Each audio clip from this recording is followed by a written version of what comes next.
The surgical lamp burned white-hot over operating room 7. Hour 11. Dr. Sarah Henderson's gloved fingers trembled, not from fatigue, but from what she'd just seen.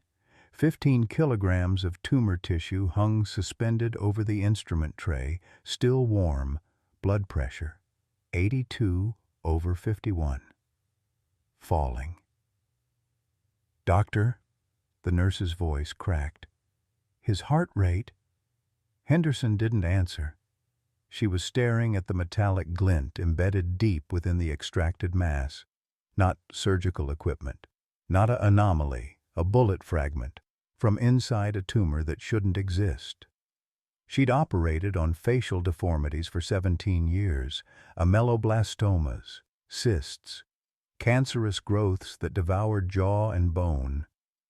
But this had grown around something, protected something. "This wasn't cancer," she whispered. The anesthesiologist looked up sharply. "Then what was it?" Henderson's throat tightened. Behind the observation glass, a silver-haired woman pressed both palms against the window. "Something far more personal," Henderson said. "Something that's been waiting 49 years to tell us the truth. Leave a like and share your thoughts in the comments along with the city you're watching from now. Let's continue with the story." The story began not in a hospital, but in a place where men go to disappear. Whitefish, Montana, a town where the Rocky Mountains swallow the horizon and snow falls silent as a held breath. November 2024 had painted the forests in white and gray, the colors of forgetting. Robert Mitchell's cabin sat 3 miles from the nearest road. No electricity, no phone, just a wood-burning stove, a mattress on the floor, and a blue flannel shirt hanging on a rusted nail by the door. The same shirt from his wedding photograph 46 years ago, when Margaret Hayes had said yes to a man who still knew how to smile. Bobby was 54 now, though his driver's license, expired in 2016, claimed otherwise. The tumor had aged him differently. It had started as a small bump beneath his jaw that year, no bigger than a marble. He'd ignored it. Soldiers learn to ignore pain. But tumors don't follow orders. 8 years it had grown. Slowly, relentlessly. Until his face no longer belonged to him. Margaret Mitchell sat in her farmhouse in Terre Haute, Indiana, 1,200 miles away. At 52, her hands still bore the calluses of a woman who'd worked as a VA nurse for 30 years before retiring. She'd helped hundreds of veterans, but the one she'd married had slipped through her fingers like water. She kept his things exactly as he'd left them. The coffee mug with a chip on the rim, his reading glasses on the nightstand, a cigar box on the dresser containing 2 purple hearts he'd never worn, and a wedding ring that matched hers. On the kitchen table sat a recipe card in her grandmother's handwriting. "Bobby's cornbread for when he comes home." The edges had yellowed. The ink had faded. But Margaret made cornbread every Sunday anyway, setting a place at the table for a ghost. Their daughter Emily was 28, a third-grade teacher in Indianapolis with her mother's gray eyes and her father's stubborn chin. She'd been 7 when Bobby taught her Morse code, tapping messages on her palm at bedtime. She'd been 20 when he vanished, leaving only a note. "Some trails a man walks alone." Dr. Sarah Henderson knew none of this when she first saw Bobby's file on November 7th. She only saw the CT scan, a mass so large it defied medical literature. 43 years old, daughter of a Vietnam veteran who died with a bottle in his hand and secrets in his blood. She'd learned early that some wounds never showed on X-rays. But this wound showed everywhere. And somewhere in her gut, beneath years of surgical training and professional distance, she felt it. This case would cost her something. She just didn't know what yet. The mountain held its secrets. The hospital waited with its lights. And between them, a family was about to collide with a truth 49 years in the making. Margaret found him on Facebook, of all places, a group called Missing Montana Veterans that she'd joined 3 years ago, checking every Sunday after church, scrolling through photographs of bearded men and faded uniforms, searching for a face she'd memorized in her sleep. The photograph appeared on November 3rd. A hiker had posted it with the caption, "Strange encounter near Whitefish. This man chopping wood. Medical condition. Should we call someone?" The image was grainy, taken from a distance, but Margaret's hands began to shake before her mind could process why. The blue flannel shirt, faded almost to white, but unmistakable. She'd sewn that elbow patch herself in 1982, a square of denim cut from Bobby's old work jeans. But it was the tumor that stole her breath. A mass hanging from his jaw like some terrible fruit, pulling his face downward, transforming the man she'd loved into something the world would turn away from. Her vision blurred. She didn't realize she was crying until Emily's voice came through the phone, sharp with concern. "Mom? Mom, what's wrong?" Margaret couldn't speak. She forwarded the photo, heard her daughter's gasp echo her own. "That's Dad!" Emily's voice cracked on the word. "After 8 years. Oh God, Mom, that's Dad." They were on the road within 2 hours. Emily drove, Margaret in the passenger seat clutching a thermos of coffee she never drank. The November landscape blurred past. Illinois, Iowa, South Dakota.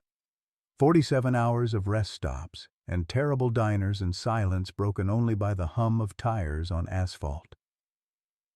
Margaret kept staring at the photo on her phone. She'd enlarged it until Bobby's face filled the screen, studying the tumor the way she might study a rival. This was what had stolen him, not another woman, not cowardice, this grotesque thing that had reshaped the geography of his face. "Why didn't he call?" Emily asked somewhere in Wyoming, the question she'd been holding for 2 days. Even with that thing growing on him, why didn't he call? Margaret thought of the note he'd left, the purple hearts in the cigar box, the way he'd flinched whenever she touched the scar on his lower back, the old wound he'd dismissed as nothing, just shrapnel. "Because he thought he was protecting us," Margaret said quietly. "That's what your father does. He carries things alone." They reached Whitefish on November 5th, just before dawn. A local sheriff's deputy gave them directions, warned them about the condition they'd find him in. Nothing prepared them. The cabin sat in a clearing ringed by ponderosa pines, smoke curling from a metal chimney. Margaret's legs trembled as she climbed from the car. The door stood partially open. Through it, she could see him. Bobby was at the woodpile, axe raised. The tumor dominated his profile, a massive weight that pulled his head to one side. He wore the flannel shirt, holes at both elbows now, and canvas work pants held up with rope. He'd lost weight everywhere except his face. The axe came down. Wood split. He reached for another log and froze. He'd seen the car. Seen them. For a long moment, nobody moved. Then Bobby did something that broke Margaret's heart. He turned away, trying to hide the tumor, shame radiating from his hunched shoulders. "Bobby!" Margaret's voice came out steady, though everything inside her was shattering. "Bobby, look at me!" He shook his head. Wouldn't turn. His hand gripped the axe handle so tightly his knuckles went white. Emily started forward, but Margaret caught her arm, shook her head. This moment belonged to 46 years of marriage, to vows that hadn't included the word tumor, but had meant it anyway. Margaret walked across the clearing. Dead leaves crunched under her feet. She could smell him now, wood smoke and infection, the sour odor of a wound that had festered too long. The tumor was worse up close, the skin stretched and discolored, angry red at the edges where it met healthy tissue. She stepped in front of him, forced him to face her. "No," he tried to say, but the tumor had stolen clarity from his speech. It came out mangled, barely recognizable. Margaret reached up and touched the tumor, not Tentatively, not with horror, she placed her palm against it the way she'd once touched his face on their wedding night, claiming what was hers. Bobby's eyes filled with tears. He dropped the axe. "We're going to Mayo," Margaret said. "Tomorrow. Today. Right now." She pulled a pen from her pocket, held out her hand. "You can't talk right, so write it, whatever you need to say." His fingers shook as he took the pen. He looked at Emily standing by the car, her hand over her mouth. Looked at Margaret. Then he turned her palm over and wrote in letters that pressed hard enough to hurt, "I'm sorry." Margaret closed her fist around the words. "You should be. 8 years I set a place for you at dinner. 8 years I slept on my side of the bed. You don't get to apologize for coming home." They packed what little he had. Emily found a cardboard box in the corner filled with things that made her weep. Every drawing she'd ever made him, carefully flattened and preserved. Birthday cards, school photos, a Father's Day card from when she was 9 that said, "You're my hero," in crayon. Bobby had kept them all, carried them through 8 years of exile like precious cargo. The drive to Mayo Clinic in Rochester, Minnesota, took another 18 hours. Bobby sat in the back seat, Margaret beside him, Emily driving. He couldn't eat solid food anymore. Margaret fed him broth from a thermos, wiping his chin when he couldn't swallow properly. He smelled of infection now, and Margaret knew what that meant. Time was bleeding out. They arrived at Mayo Clinic's emergency entrance on November 7th at 4 in the morning. The intake nurse took one look at Bobby and called for a gurney. Within an hour, he was in radiology. Within 3 hours, Dr. Sarah Henderson was staring at images that shouldn't exist. The tumor weighed 15 kilograms. 33 pounds of tissue that had transformed Bobby's mandible into something unrecognizable. It had its own blood supply, vessels branching through it like roots through soil. The ameloblastoma, that was Henderson's initial diagnosis, had consumed bone, stretched skin, invaded spaces that should have remained separate. But it was the density patterns that made Henderson lean closer to the screen. Something inside the tumor mass, something that absorbed radiation differently than organic tissue. "I need a full body scan," Henderson told the radiologist. "Something doesn't add up here." Margaret and Emily sat in the consultation room, that sterile space where doctors delivered life and death with equal clinical precision. Henderson entered carrying a tablet, her face carefully neutral in the way that always preceded terrible news. "Mrs. Mitchell, I'm Dr. Sarah Henderson. I'll be leading your husband's surgical team when we proceed with removal." She sat down across from them, set the tablet on the table. "I need to be direct with you. This is the largest facial tumor I've ever encountered in 17 years of practice. The ameloblastoma has compromised his entire mandible. Surgery will take at minimum 14 hours. We'll need to remove the tumor section of jaw, reconstruct using bone from his leg. Blood loss will be significant." "What are his chances?" Emily asked. Henderson's pause lasted 3 heartbeats too long. "Survival rate post-operation is approximately 40%. The tumor has developed its own blood supply equivalent to a second heart. If we can't control bleeding during extraction..." She didn't finish. Didn't need to. Margaret's voice came out flat. "And if you don't operate? The infection I'm seeing at the margins, it'll reach his brain within the week. He'll die, Mrs. Mitchell. Confused, in pain, and unable to tell you goodbye."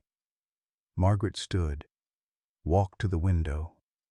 Rochester stretched out below, ordinary and oblivious.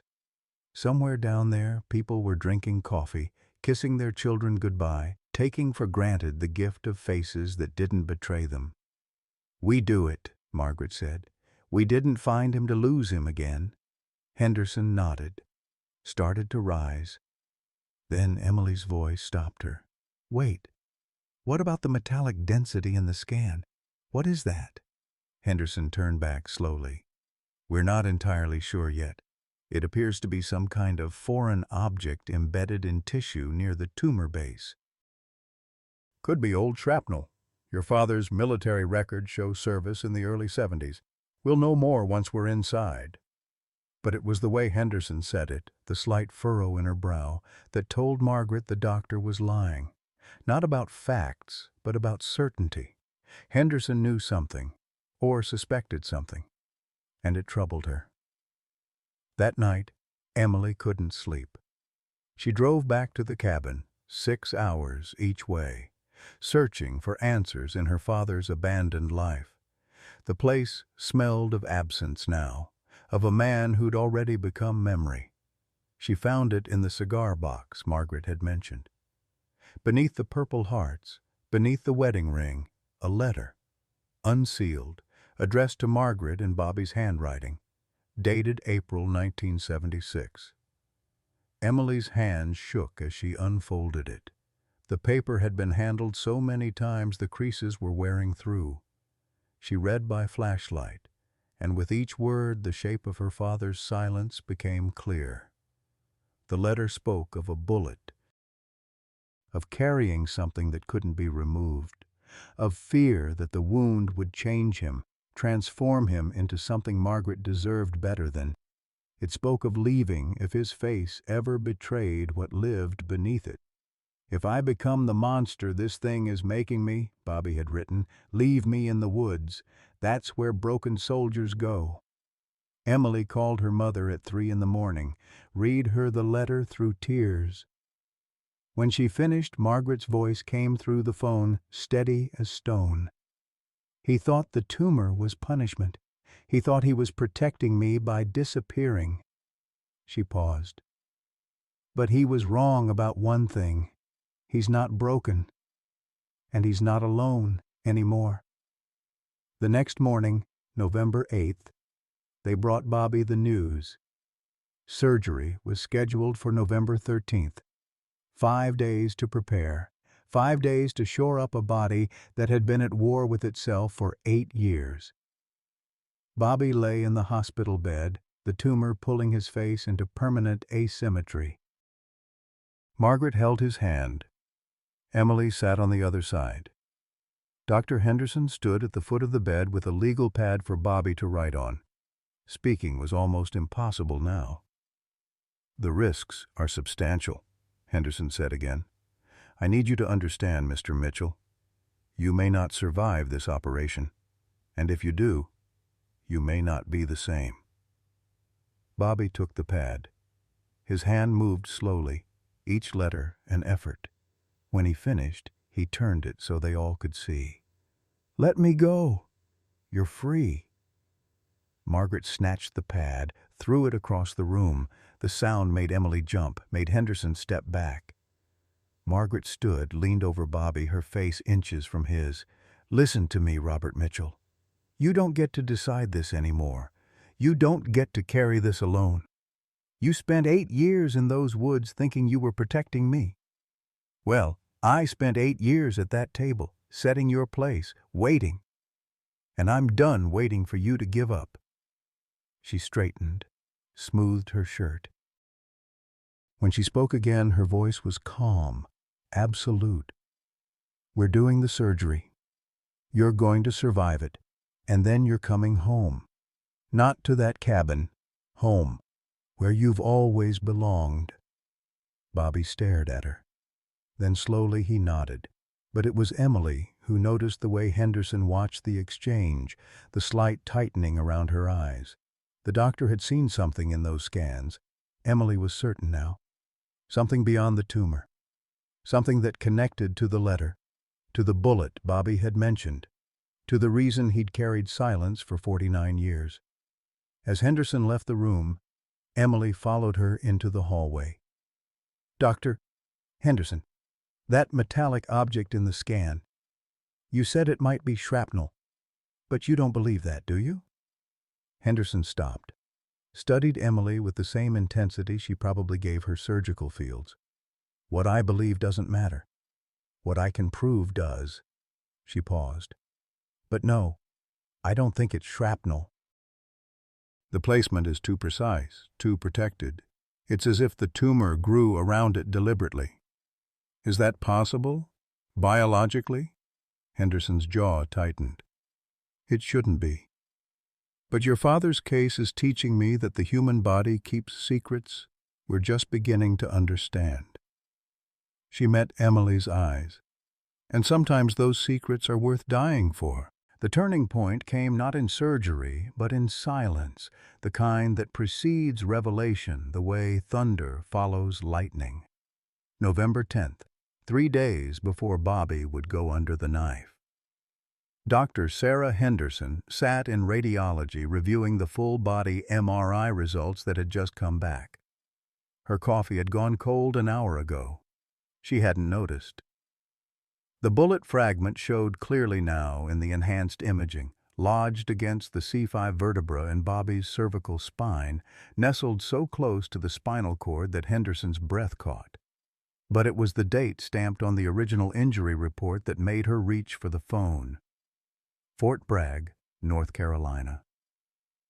Training accident, gunshot wound, shrapnel retained, patient refused surgical extraction.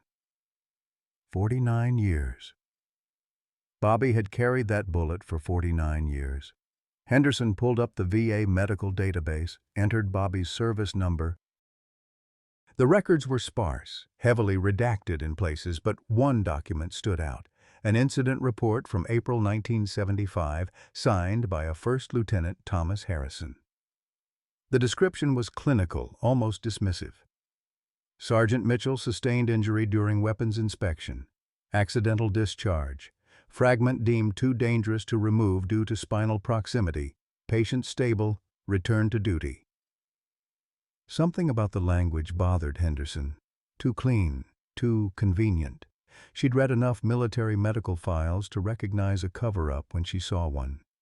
She was still staring at the screen when her office door opened without a knock. A man in his early 60s, silver-haired and lean, stood in the doorway. He wore surgical scrubs with a VA Medical Center badge. Dr. Luis Reyes, Chief of Surgery. "Dr. Henderson, I heard you have a patient named Robert Mitchell." Henderson's hand moved instinctively to close the file on her screen. "I do." "How did you—" "I've been waiting 49 years to hear that name again." Reyes stepped inside, closed the door. His hands were shaking. "I need to tell you something, and then I need to ask if I can observe his surgery." What Reyes told her took 20 minutes. When he finished, Henderson sat back in her chair, her understanding of Bobby's case completely transformed. Meanwhile, in Bobby's hospital room, Margaret was making a discovery of her own. She'd brought a bag of Bobby's things from the cabin, clothes, toiletries, the small comforts of familiarity. At the bottom, wrapped in an old t-shirt, she found a stack of letters. Not mailed, never stamped. Letters Bobby had written and never sent.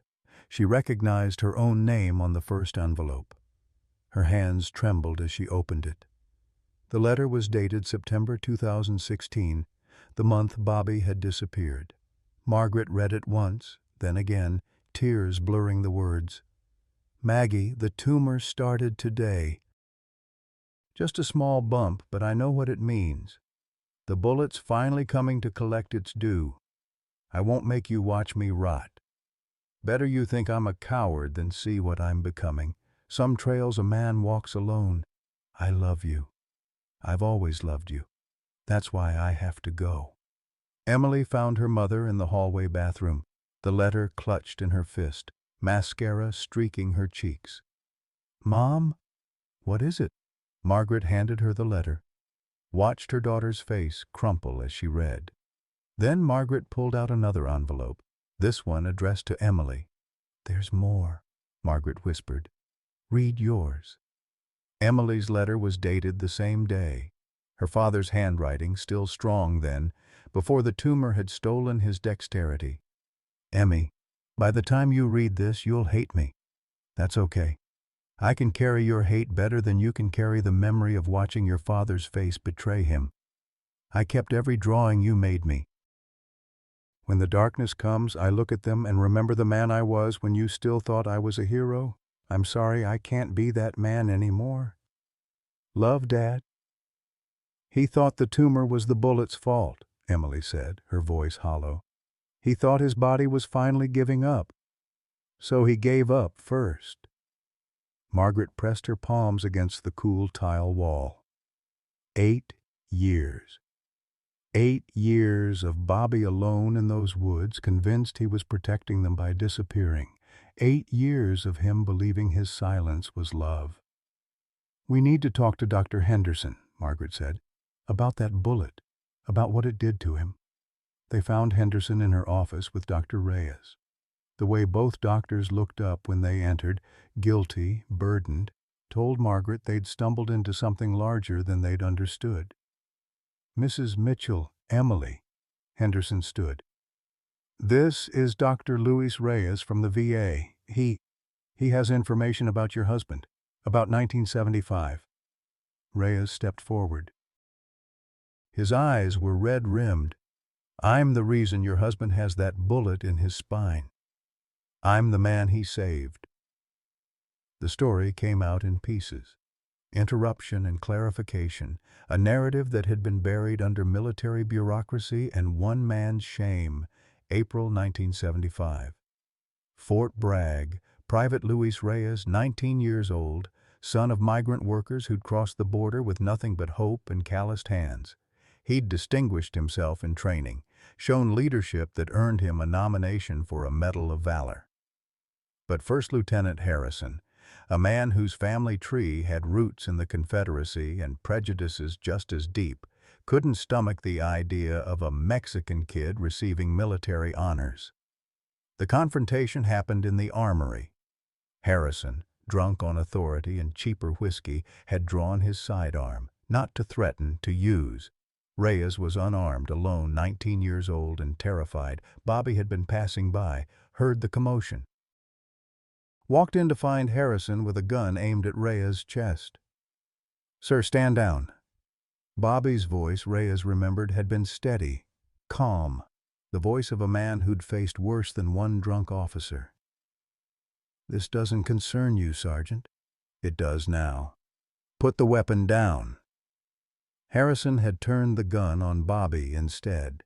And Bobby, this was the part that made Reyes's voice break. Bobby had stepped between the gun and Reyes anyway. The struggle was brief. The gunshot was not. The bullet entered Bobby's lower back, deflected off his spine, lodged where no surgeon could safely reach it. Harrison's report claimed Bobby had attacked him, that the gun had discharged accidentally during the struggle. Bobby corroborated the lie, refused to implicate Harrison, refused to explain why he'd been in the armory at all. Why? Emily's voice was barely a whisper. Why would he take the blame? "Because I asked him to," Reyes said. "I was 19. One report of an officer pulling a gun on me and my career was over. My family's hope with it. Your father knew that. He told me, 'You earned that medal, son. All I earned was a scar. Let's keep it that way.'"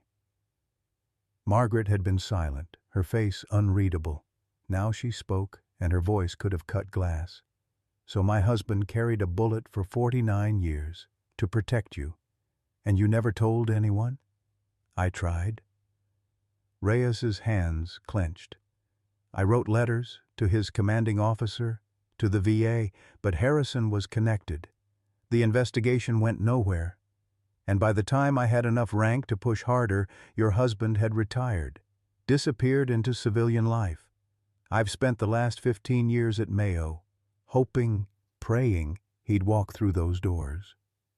"Well, he's here now," Margaret said coldly, "and that bullet you couldn't save him from, it's been poisoning him, growing a tumor that nearly killed him. So you'll forgive me if I don't see this as some beautiful reunion story." Henderson intervened. "Mrs. Mitchell, there's something else you need to understand. The MRI shows chronic osteomyelitis, bone infection, radiating from the bullet site. That infection likely triggered the amyloblastic growth. The tumor wasn't random. It was a response. A response to what? To 50 years of your husband's body trying to wall off the infection. The amyloblastoma grew around the bullet site like a biological fortress. His immune system was literally building tissue to contain the spread. Emily stood abruptly. Are you saying the tumor saved him? That his body grew that thing to keep the infection from killing him? That's exactly what I'm saying. Henderson pulled up the scans, pointed to the intricate layering visible in the tumor mass. Look at the vasculature here. The way blood vessels developed specifically to supply the tumor while redirecting flow away from vital structures. This wasn't just abnormal growth. This was organized, purposeful. Margaret stared at the images, at the grotesque mass that had stolen her husband's face, and slowly, horribly, she understood.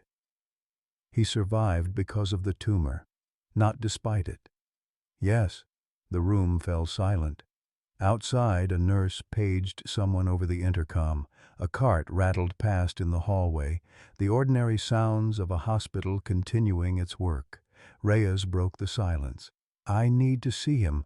I need to tell him. No, Margaret's voice was flat. Final. You don't get to absolve yourself at my husband's bedside. You want forgiveness? Earn it. Save his life. Mrs. Mitchell, I'm not on the surgical team. You are now. She turned to Henderson. You said this surgery is the most dangerous case you've ever attempted. That you need the best possible team. Well, doctor. Reyes spent 49 years becoming a surgeon good enough to save the man who saved him. I'd say that qualifies. Henderson looked between them. Margaret, fierce and immovable. Reyes, haunted and desperate. Emily, holding her mother's arm like an anchor. Dr. Reyes, Henderson said carefully, can you operate on someone you're emotionally connected to? Because if your hands shake at the wrong moment, they won't. Reyes's voice was steel. I've performed over 3,000 surgeries. I've removed bullets from veterans' bodies for 15 years. I can do this. I have to do this. Henderson nodded slowly. Then we have a problem. The bullet has to come out. The infection it's caused is feeding the tumor. But extraction means going into the cervical spine. One wrong move and Bobby is paralyzed from the neck down for life. What are the odds? Emily asked.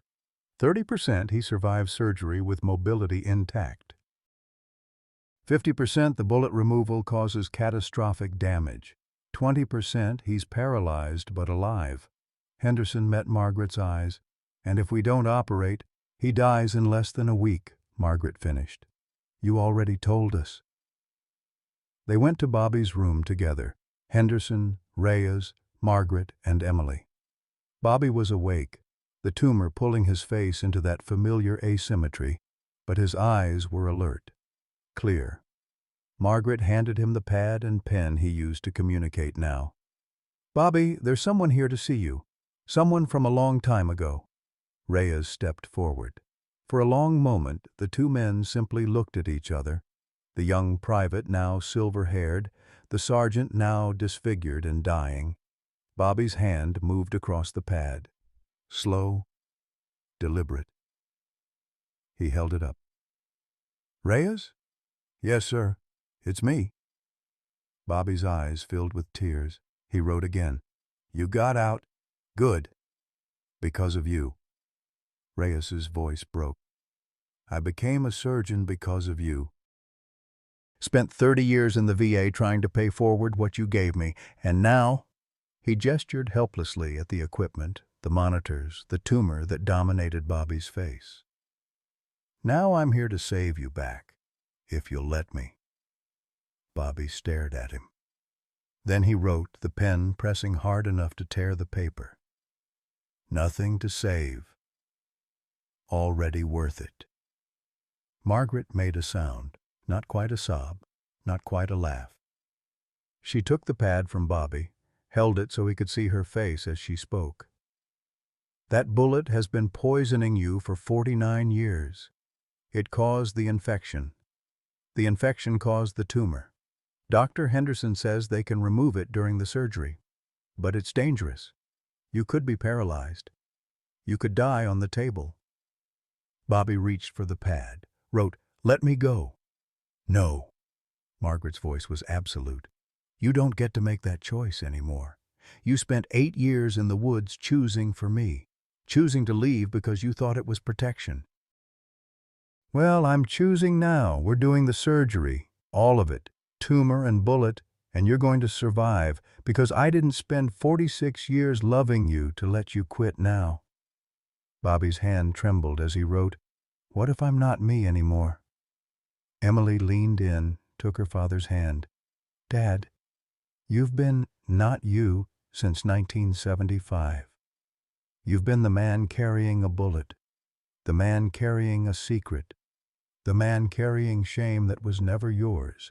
Maybe it's time to find out who you are without all that weight." Henderson spoke up. "Mr. Mitchell, I need your consent for the full procedure, tumor removal and bullet extraction. It's scheduled for November 13th, 3 days from now. Dr. Reyes will be assisting, specifically for the spinal work. We're assembling the best team I can build, but I need to know you're fighting with us." Bobby looked at each of them. Margaret, who'd waited 8 years. Emily, who'd lost her father twice. Reyes, who'd carried his own weight of unpaid debt. Henderson, who was staking her career on saving him. His hand moved across the pad one more time. When he held it up, his eyes met Margaret's. "Okay." That night, Emily returned to the cabin one final time. She searched more thoroughly now, knowing what to look for. Evidence of the man her father had been before the tumor, before the exile, before the bullet. She found it in a small metal box buried under the floorboards. Inside, newspaper clippings. The first was dated May 1975. Fort Bragg investigation cleared. Training accident deemed no fault. The second was from 2003, an obituary. First Lieutenant Thomas Harrison, 52, dies in hunting accident. But it was the third clipping that made Emily's blood run cold. A small article from a military newsletter dated 1976. Private Luis Reyes receives Medal of Valor for exceptional leadership in training exercise. Bobby had kept them all, evidence of the lie he'd protected. Evidence of the life Reyes had built on that lie. Evidence of the cost Bobby had paid, was still paying. At the bottom of the box was one more thing. A letter. Not to Margaret or Emily this time.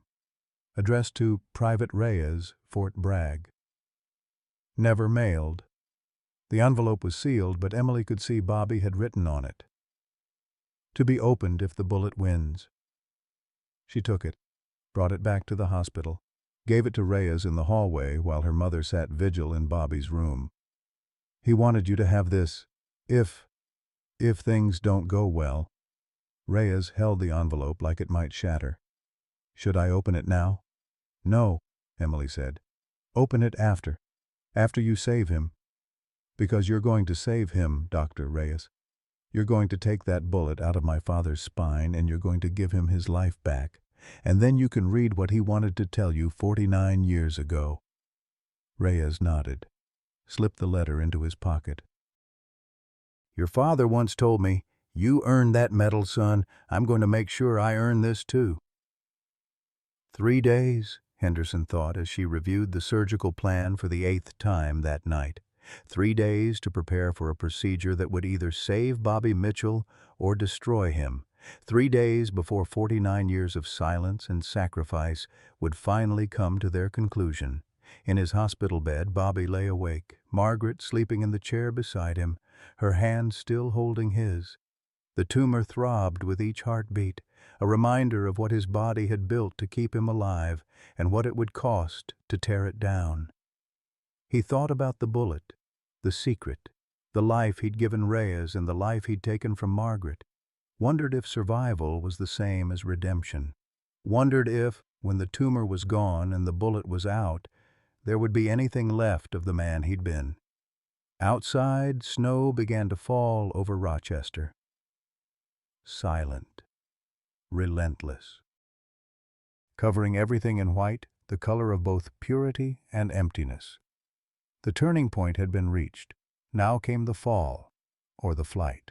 The 3 days before surgery passed like water through cupped hands, visible but impossible to hold. November 11th through 13th became a countdown measured not in hours but in heartbeats, in the space between inhale and exhale, in all the words that had gone unspoken for 49 years, suddenly demanding to be heard. Margaret hardly left Bobby's room. She brought things from home, the wedding photo from 1978, the one where Bobby's smile was still whole and his face still his own. The Sam Cooke record she couldn't play here but kept nearby anyway, a talisman against forgetting. The recipe card with her grandmother's cornbread instructions, yellowed and precious. She talked to him constantly, filling the silence Bobby couldn't. Told him about the years he'd missed. Emily's divorce, brief and painful.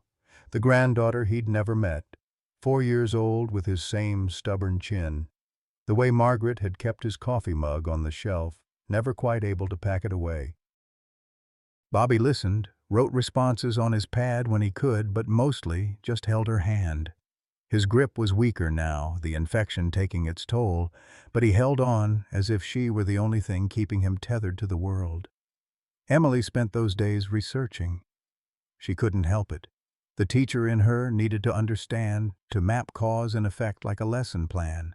She read everything she could find about ameloblastomas, about chronic osteomyelitis, about the ways trauma could reshape not just memory, but flesh. On the evening of November 11th, she found something that made her call Dr. Henderson at home. "The tumor," Emily said without preamble. "I've been reading about how ameloblastomas develop. They're rare, 1 in a million. But they almost always start from dental tissue, remnants of tooth development that never fully absorbed." "That's correct," Henderson said carefully. "But Dad's tumor didn't start in his jaw. The scans show it originated lower near the C5 vertebra, where the bullet is." There was a pause. Henderson's respect for Emily's insight came through in her tone. "You're right. Which means this wasn't a typical ameloblastoma at all. The pathology reports are still pending, but I suspect what we're dealing with is something called a heterotopic ameloblastoma, bone tissue that developed ameloblastic characteristics in response to chronic inflammation. The bullet caused it. The bullet's infection triggered it, yes. Over decades, the inflammation altered the cellular structure of the bone tissue around it. Your father's body was literally transforming itself to survive." Emily was quiet for a moment. "So, he didn't just carry the bullet. He became it, in a way." "That's actually a profound way to put it." "Yes." That night, Emily sat with her father while Margaret slept in the hospitality room down the hall. Bobby was awake, staring at the ceiling, the tumor casting strange shadows in the dim light. Emily pulled out her phone, scrolled to a photo. "Dad, I want to show you something." She held it where he could see, a picture of a little girl with pigtails and his gray eyes, building a snowman. Bobby's hand found the pad, wrote, "Who?" "Your granddaughter, Lily. She's 4. She asks about you sometimes. Margaret told her stories. She wants to meet you." Bobby's eyes filled with tears. He wrote again, the letters shaky. "Not like this." "No, not like this. But after, when you're better. When you can teach her Morse code like you taught me. When you can carve her those wooden birds you used to make." Emily leaned closer. She deserves to know her grandfather. Not the ghost, not the story. You. Bobby turned his face away, and Emily saw him struggling, with shame, with hope, with the terrifying possibility of a future he'd stopped believing in. "Dad, listen to me. You've spent 49 years thinking that bullet defined you, that the wound made you less. But I've been reading your letters, the ones you never sent. You know what I see? A man who loved so much he was willing to disappear to protect it. That's not broken. That's not less. That's the bravest thing I've ever heard." Bobby's hand found hers, squeezed. Not Morse code this time, just connection. Father to daughter across all the years of distance. Meanwhile, Dr. Reyes spent those 3 days preparing in his own way. He reviewed cervical spine procedures until the images blurred together, practiced the precise movements on simulation models until his hands moved without thought. But it was the letter in his pocket that weighed heaviest. Bobby had written it in 1975, meant for Reyes to read if the bullet ever killed him. For 49 years it had waited.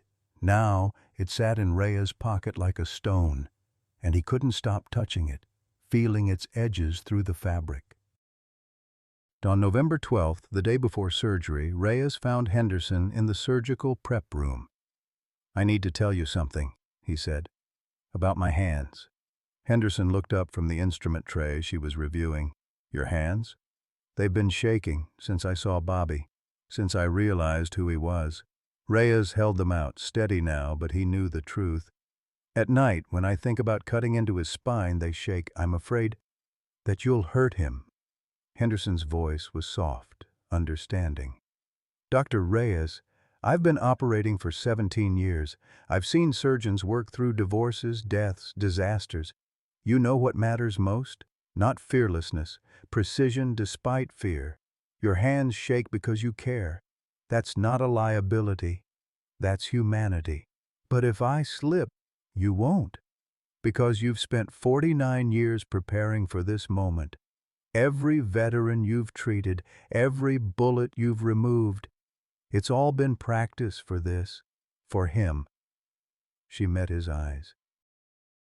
"Besides, you won't be alone. I'll be right there. If your hands even think about shaking, mine will steady them." Reyes pulled out the letter, showed it to her. "He wrote this in 1975. Instructions for me in case the bullet killed him before he could say what he needed to say." "Are you going to open it?" "After. When I can tell him I read it, and he's alive to hear it." Henderson nodded. Then she did something unexpected. She reached into her own pocket and pulled out a battered dog tag. "My father's, Vietnam, 1968. He came home with shrapnel in his hip and ghosts in his head. Drank himself to death before I turned 20. I became a surgeon because I couldn't save him." She pressed the dog tag into Reyes's hand. "But we can save Bobby, both of us, for all the veterans we couldn't save before." The day before surgery, November 12th, Dr. Henderson called a final family meeting. Margaret and Emily sat across from her in the small consultation room that had become too familiar. "I want to walk you through what's going to happen tomorrow, every step, so you know what Bobby's facing." For the next hour, Henderson detailed the procedure. The incision, ear to ear, necessary to access the tumor's full extent. The separation of the tumor from the facial nerve, a process so delicate it required microsurgical tools and magnification. The removal of the affected portion of jaw. The harvesting of Bobby's fibula bone to reconstruct what the tumor had destroyed. And then, the most dangerous part, the bullet extraction. "Dr. Reyes will perform that portion," Henderson explained. "He'll use neuronavigation to guide the instruments within millimeters of Bobby's spinal cord. The bullet is lodged against the C5 vertebra, but it's also partially embedded in the bone. We'll need to remove both the bullet and the infected bone tissue around it. What happens if the spinal cord is damaged?" Margaret's voice was steady, but her hands gripped the armrests of her chair. "Paralysis, potentially from the neck down. He'd need a ventilator to breathe, round-the-clock care for the rest of his life." Emily leaned forward. And if you don't remove the bullet, the infection will continue. Even if we remove the tumor, the source of the inflammation remains. Within months, maybe weeks, the amyloblastic growth could recur, or the infection could spread to his brain. Either way. Henderson didn't need to finish. Margaret stood, walked to the window. Rochester spread out below, ordinary life continuing its indifferent march. Somewhere down there, people were worrying about traffic, about dinner, about whether it would snow. Small concerns for small lives. She envied them. "There's something else," Henderson said quietly. "The pathology results came back this morning. The tumor tissue itself, it's not malignant. It never was." Emily's head snapped up. "It's not cancer?" "No, it's benign. The ameloblastic cells are abnormal but not cancerous, which means—" Henderson paused, choosing her words carefully. "Your father's body created this tumor to save itself. It walled off the infection in the only way it knew how, by building a fortress of bone and tissue. The disfigurement, the weight, the pain, all of it was biological self-preservation." Margaret turned from the window, and her face was a landscape of emotion, grief, and wonder and a terrible understanding. He didn't have cancer. He survived. For 49 years, yes, his body chose disfigurement over death. It chose to be seen as monstrous rather than surrender to the infection.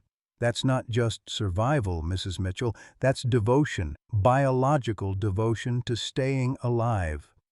The words hung in the air.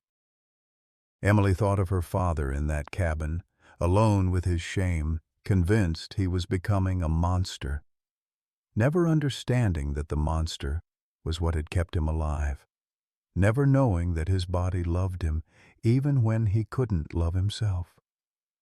"Tomorrow," Margaret said, her voice thick with tears, "you're going to take that tumor out.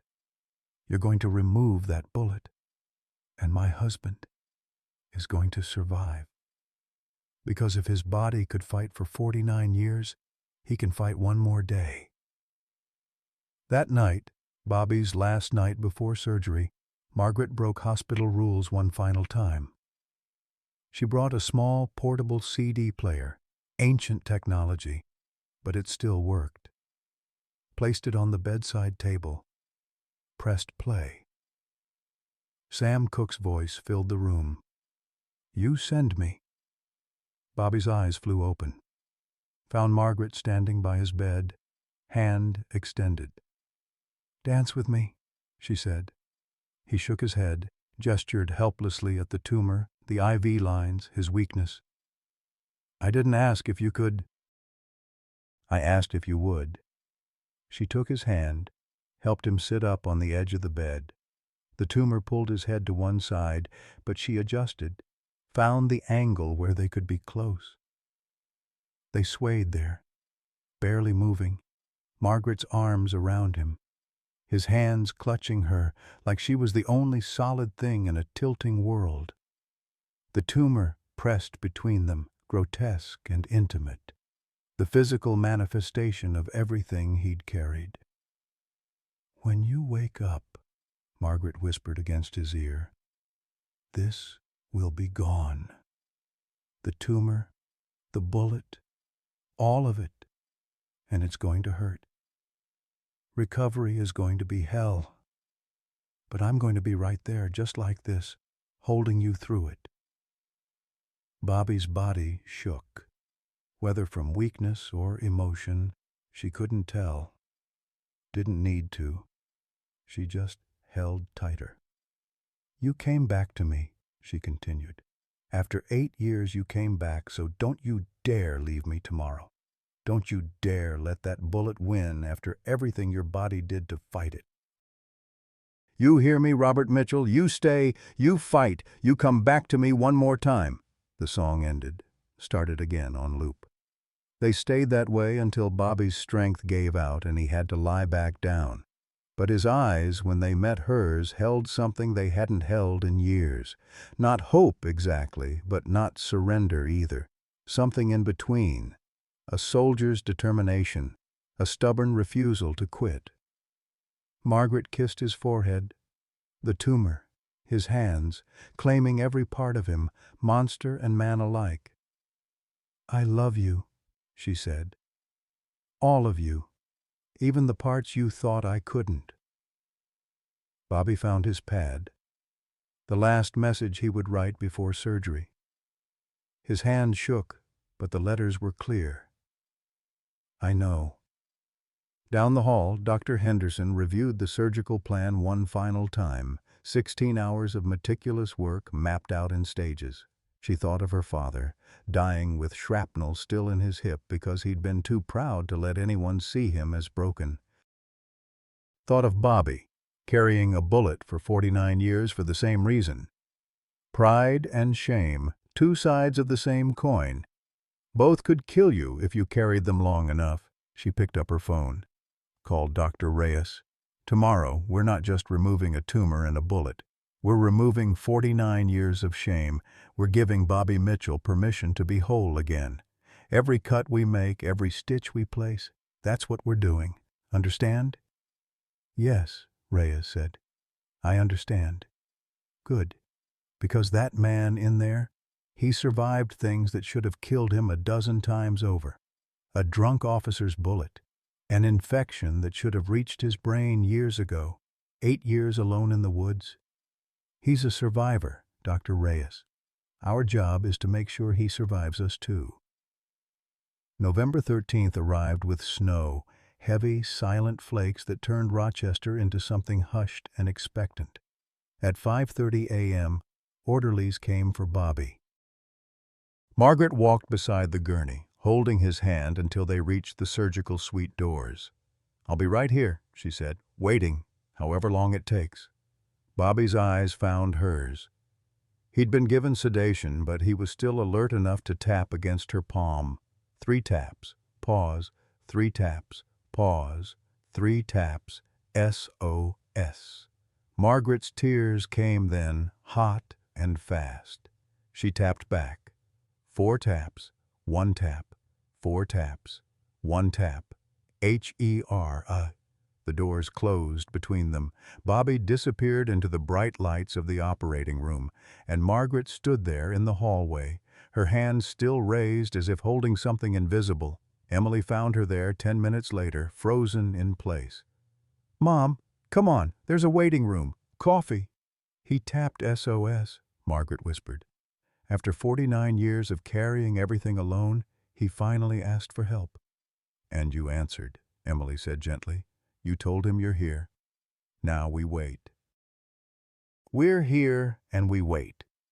They walked to the surgical waiting room together, 2 women preparing to spend the next 16 hours in limbo. Behind them, through the surgical suite doors, Dr. Henderson was scrubbing in. Dr. Reyes was reviewing the spinal navigation screens. And Bobby Mitchell, unconscious now, was being positioned on the table. The tumor that had saved him was about to be destroyed. The bullet that had defined him was about to be removed. And everything, all 49 years of silence, sacrifice, and survival, came down to this. 16 hours, a scalpel's edge, and the steady hands of 2 surgeons who knew that sometimes saving a life meant cutting away everything the person had built to protect it. The surgery began at 6:00 a.m. The first cut opened Bobby's face like a book that had been closed too long. And inside, beneath layers of tissue and bone and tumor, a story 49 years in the telling waited to be read. The surgical lights burned white and merciless over operating room 7. At 6:00 a.m., Dr. Sarah Henderson made the first incision, a sweeping curve from Bobby's left ear, down across his jaw, to his right ear.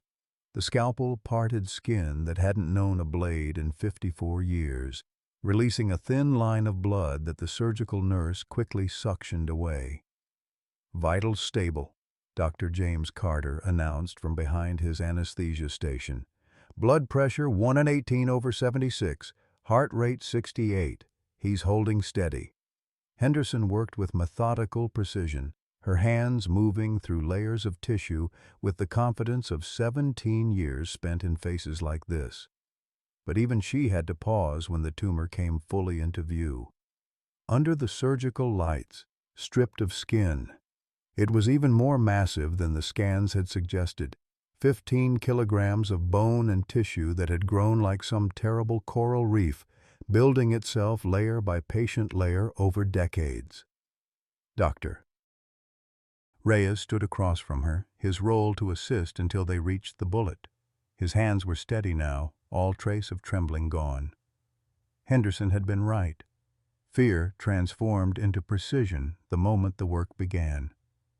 Marking the facial nerve, Henderson said, using a probe to trace the delicate pathway of the nerve that controlled Bobby's ability to smile, to close his eye, to show expression. The tumor had wrapped around it like ivy around a fence post. One wrong cut and Bobby would wake with a frozen half face, a different kind of monster. The observation room above the surgical theater held Margaret and Emily. They'd been allowed up after signing waivers, after promising they could handle what they'd see. Now they stood at the glass, watching the team work on Bobby's exposed face, and Emily wasn't sure any promise could have prepared her for this. "I can't watch," Emily whispered, but she didn't look away. Margaret's hand found hers, gripped tight. "Yes, you can. Because he can feel us here. I know he can. And we're not leaving him alone. Not now."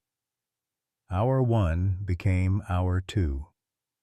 Henderson began the painstaking process of separating tumor from nerve, using micro-scissors and magnification loops that made Bobby's face look like alien terrain. Each tiny cut was calculated, deliberate. Too deep and she'd sever the nerve. Too shallow and she'd leave tumor cells behind to grow again. "Jesus," one of the surgical residents breathed, watching. "How long has this been growing?" 8 years visible, Henderson replied, not looking up. But the pathology suggests the ameloblastic transformation started years before that, maybe as far back as the 80s. His body's been fighting this infection for 40 years. At hour 3, the first complication hit. "Bleeding," Reyes said sharply. "Venous tear, inferior branch." Blood welled up suddenly, obscuring the surgical field. Henderson's hands moved with practiced speed, clamping the vessel, but more blood came. The tumor had developed its own vascular system, a network of blood vessels that shouldn't exist but did, feeding the mass like a second heart. "Suction," Henderson commanded. "Dr. Reyes, cauterize that bleeder. Carter, how's he doing?" "Blood pressure dropping, 95/58, heart rate climbing, 82, 88, 92. In the observation room, Emily felt her own heart racing in sympathy. She watched the monitors, watched the numbers that represented her father's life ticking in wrong directions. "They'll get it under control," Margaret said, but her voice shook. "They will." Reyes's cautery tool touched the bleeding vessel, and the smell of burning tissue filled the OR. The bleeding slowed, stopped. Henderson suctioned away the blood, and the surgical field cleared. "Pressure stabilizing," Carter announced. 102/64. Heart rate dropping, 88, 84, 78. Henderson exhaled slowly. "All right, let's keep moving. We're in the thick of it now." Hour 4 brought them to the jaw. The tumor had invaded the bone, growing into and through the mandible like roots through concrete. There was no saving it. Henderson would have to remove a section of Bobby's jaw entirely, then rebuild it using bone from his fibula. "Saw," Henderson said, and a nurse placed the surgical saw in her hand. The sound filled the OR, a high, grinding whine that set teeth on edge. Margaret turned away from the glass, but Emily watched, transfixed by the brutal necessity of it. This was what survival looked like, not gentle, not kind, but effective.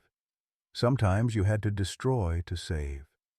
The section of jaw came free, tumor and bone together, a grotesque sculpture of what Bobby's body had become.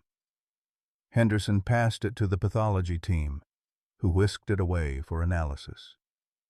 "Marking the fibula harvest site," the orthopedic surgeon announced, moving to Bobby's lower leg. This was the part that hurt Margaret most. The idea that they'd take bone from one part of Bobby to repair another, turning his body against itself even in healing. But she understood the logic. The fibula was strong, non-weight-bearing, perfect for reconstruction. Bobby would walk with a slight limp afterward, but he'd have a jaw again, a face. Hour 5, hour 6. The team worked with the focused intensity of people who knew that one mistake, one moment of inattention, could undo everything. At hour 7, they reached the bullet. Dr. Reyes took lead position. Henderson stepped back slightly, still present, still ready, but acknowledging that this was Reyes's moment, his hands to repay a 49-year-old debt.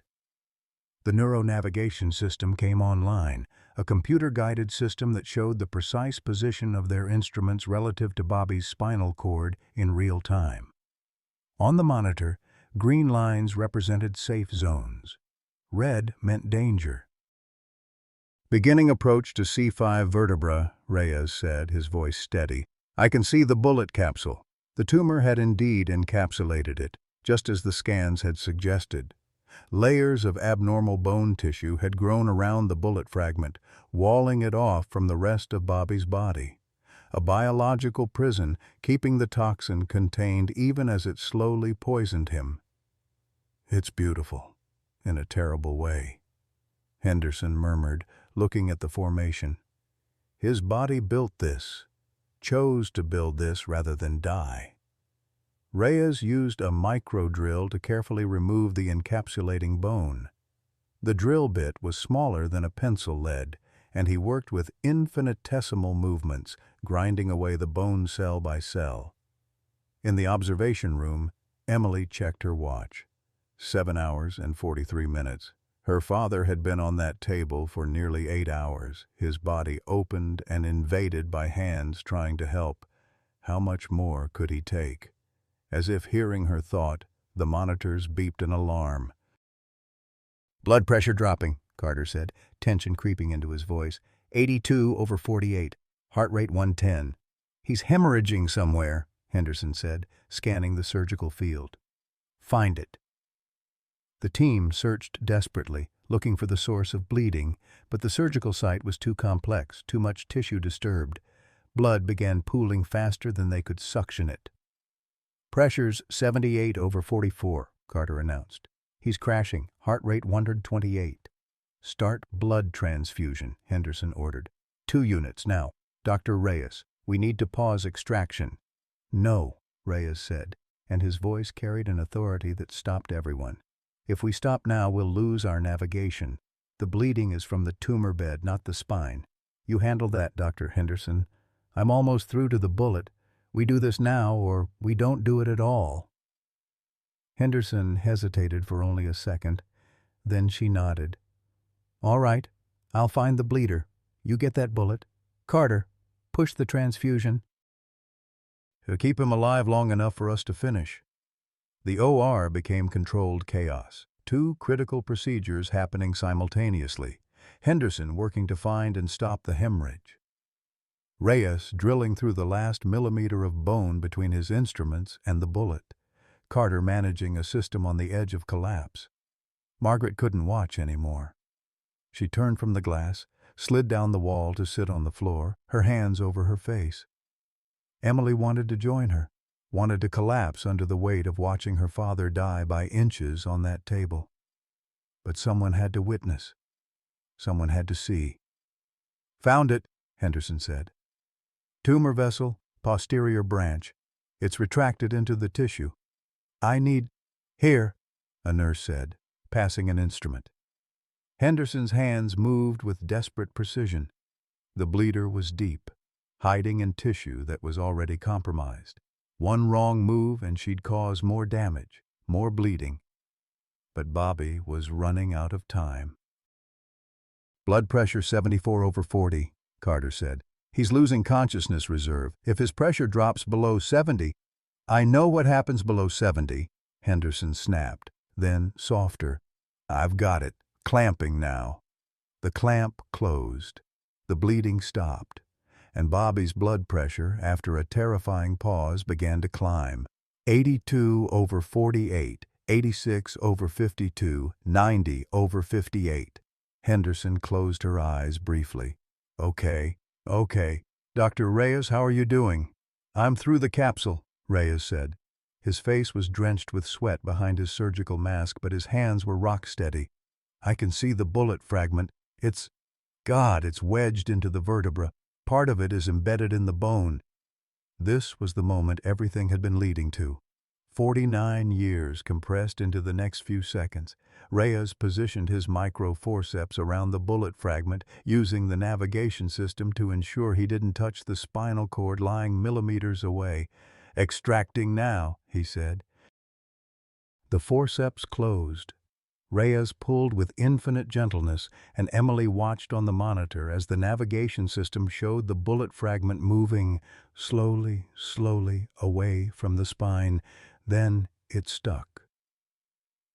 "It's not coming," Reyes said, and for the first time, Emily heard fear in his voice. "The bone has grown around it, fused with it. I need to remove more bone." "Dr. Reyes," Henderson warned, "you're already at the maximum safe margin. If you remove more bone from that vertebra—" "I know. The vertebra could collapse. The spinal cord could be compressed." Reyes's jaw tightened behind his mask. "But if I leave it, the infection continues. And Bobby's body built that tumor once already. It'll build it again. This is our only chance." He looked up, met Henderson's eyes across the table. "I didn't save him in 1975 to give up now." Henderson nodded slowly. "Do it. But if anything on that navigation screen goes red, I stop. I know." Reyes positioned the drill again. This time he was removing bone from the vertebra itself, the structure that protected Bobby's spinal cord, that allowed him to move, to walk, to live independently. One slip and Bobby would never walk again. The drill bit touched bone. The navigation screen showed green. Barely. Reyes worked with movements so small they were almost invisible, grinding away bone around the bullet fragment. Emily couldn't breathe. She watched the screen, watched the green lines waiting for them to turn red. They didn't. "Bone removed," Reyes said. "Attempting extraction again." The forceps closed around the bullet. Reyes pulled. And this time, after 49 years of being lodged against Bobby Mitchell's spine, the bullet fragment came free. Reyes held it up, a small, deformed piece of metal darkened with age and corrosion. Such a tiny thing, such an immense weight. "Got it," he whispered. "It's out." The OR erupted in relieved exhalation, nurses, residents, even Carter allowing himself a small smile. Henderson checked the surgical site, examined the vertebra. "The bone structure is compromised but intact," she reported. "No visible damage to the spinal cord. Dr. Reyes, that was extraordinary work." Reyes didn't respond. He was staring at the bullet fragment in his forceps, and Emily saw his hands finally beginning to shake, not with fear now, but with the release of 49 years of guilt. "Thank you," he said quietly, to Bobby, or to God, or to no one. "Thank you for letting me do this." But they weren't finished. Hour 8 became hour 9. Henderson harvested the fibula bone from Bobby's leg, shaped it to fit the gap in his jaw. Titanium plates were drilled into place, holding the reconstruction together. Skin grafts were taken from Bobby's back to cover the massive defect in his face. At hour 10, another crisis. "Doctor," Carter said urgently, "I'm seeing signs of cerebral edema, brain swelling." Henderson looked at the monitors, at the intracranial pressure readings that were climbing. Too much blood loss, too much trauma. Bobby's brain was swelling inside his skull, and if they didn't relieve the pressure— "Options?" Henderson asked. "Induce coma. Keep him under until the swelling subsides. Could be days, could be weeks. Could be never," Henderson finished. She looked at the work they'd done. Tumor removed, bullet extracted, jaw reconstructed. So much saved, but none of it mattered if Bobby never woke up. "Do it," she said. "Put him under. We'll deal with the rest when we get there." Hour 11. Hour 12. The team worked on, closing what they'd opened, placing drains, ensuring that the trauma of surgery didn't create new crises. Bobby lay motionless beneath their hands, his face transformed, no longer dominated by the tumor, but raw and swollen from the reconstruction. Unrecognizable as either the man he'd been or the man he would become. At hour 13, Henderson placed the final suture. At hour 14, they transferred Bobby to the ICU. And at 10:47 p.m., 14 hours and 47 minutes after the first incision, Dr. Sarah Henderson removed her gloves and walked to the surgical waiting room. Margaret stood when she entered. Emily rose beside her, both women's faces etched with exhaustion and terror.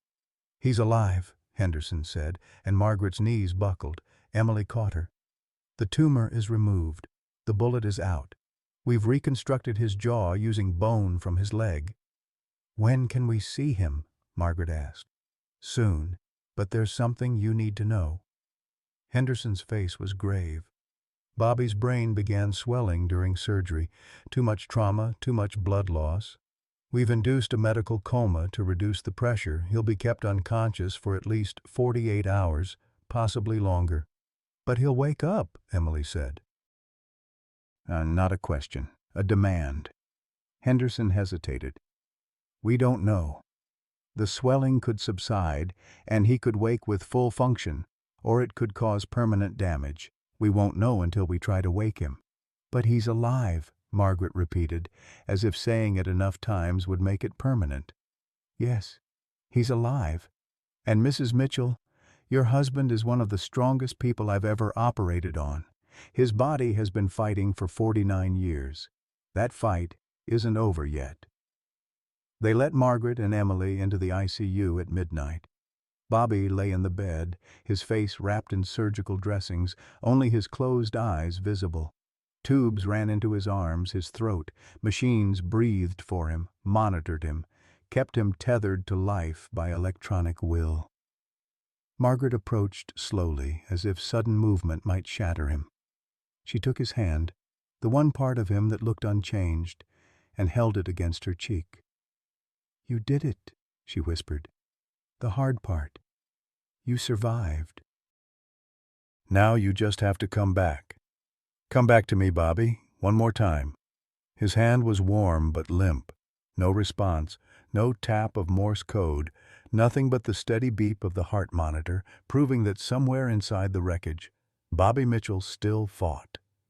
Emily stood at the foot of the bed, looking at her father's transformed face. The tumor was gone, but so was everything familiar. He looked like a stranger, or like a man being born, raw and new and not yet fully formed. "He's going to wake up, right, Mom?" Emily's voice was small, childlike. "He didn't survive all this just to not wake up." Margaret didn't answer. She just held Bobby's hand and hummed, so quietly Emily almost couldn't hear it, "You Send Me" by Sam Cooke. In the hallway, Dr. Reyes stood alone. The letter Bobby had written in 1975 was still in his pocket, unopened. He'd promised himself he'd read it after saving Bobby's life. But had he saved it? Or just prolonged the dying? "Doctor." Henderson found him there, staring at nothing. "You did good work today," she said, Exceptional work. That bullet extraction, I've never seen anything like it. Will he wake up? Henderson was quiet for a moment. I don't know, but I know this. We gave him a chance. That's all surgery ever is. A chance. The rest is up to him. Reyes pulled out the letter, looked at it. Maybe I should open this. Maybe it'll help me understand why he did it, why he took that bullet for me. Or maybe, Henderson said gently, you should wait. Wait until he can see you read it, until he knows that the man he saved became the man who saved him back. Reyes nodded slowly, returned the letter to his pocket.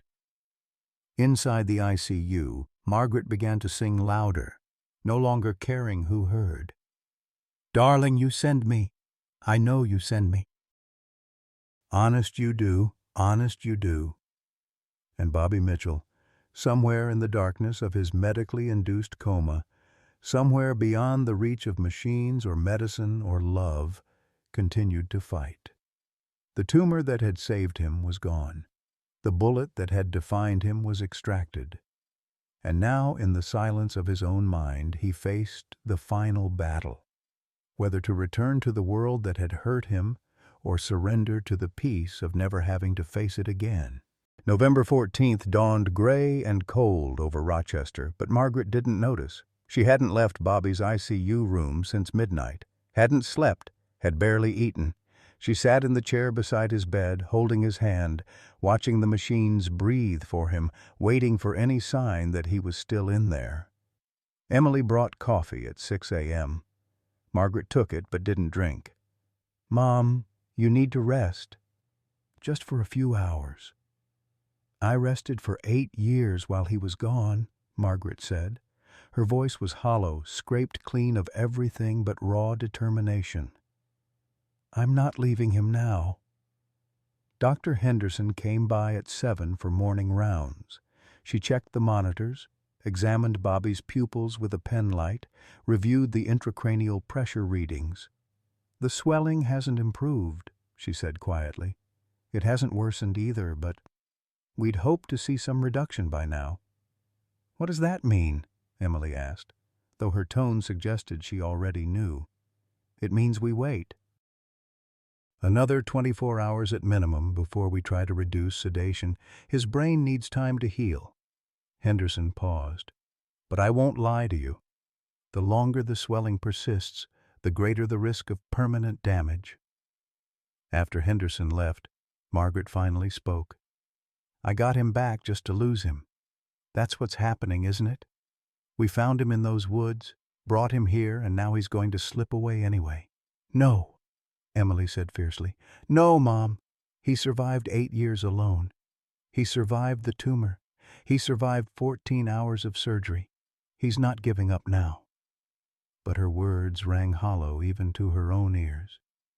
Day 2 became day 3, November 15th. Bobby remained unconscious, the machine still breathing for him, his hand still limp in Margaret's grip. The nurses changed shifts. Doctors came and went. Margaret stayed. Dr. Reyes visited each day, standing at the foot of Bobby's bed like a penitent at an altar. The letter remained in his pocket, growing heavier with each passing hour.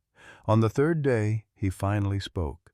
I'm sorry, he said to Bobby's unconscious form. I'm sorry it took me 49 years to find you. I'm sorry I wasn't strong enough to tell the truth back then. I'm sorry you carried that bullet, that shame, that tumor, all of it for me. Margaret looked at him with eyes red from crying and sleeplessness. He doesn't regret it. That's what you need to understand. Bobby never regrets protecting people. It's who he is. It's all he knows how to be. Even when it kills him, especially then. November 16th. Day 4. The swelling finally began to subside, just slightly. Dr. Henderson reviewed the scans with cautious optimism. We can try reducing sedation tomorrow, see if he responds. But you need to prepare yourselves. He may not be the same. Brain injury can change everything. Memory, personality, motor function. We won't know the extent until he wakes. If he wakes. The words hung unspoken in the air. That night, alone with Bobby, Margaret finally broke. The tears she'd been holding back for days came all at once, violent and wrenching. She laid her head on his chest, feeling the mechanical rise and fall of ventilator-assisted breathing. "I'm so tired, Bobby," she sobbed. "I'm so tired of being strong. I'm tired of waiting.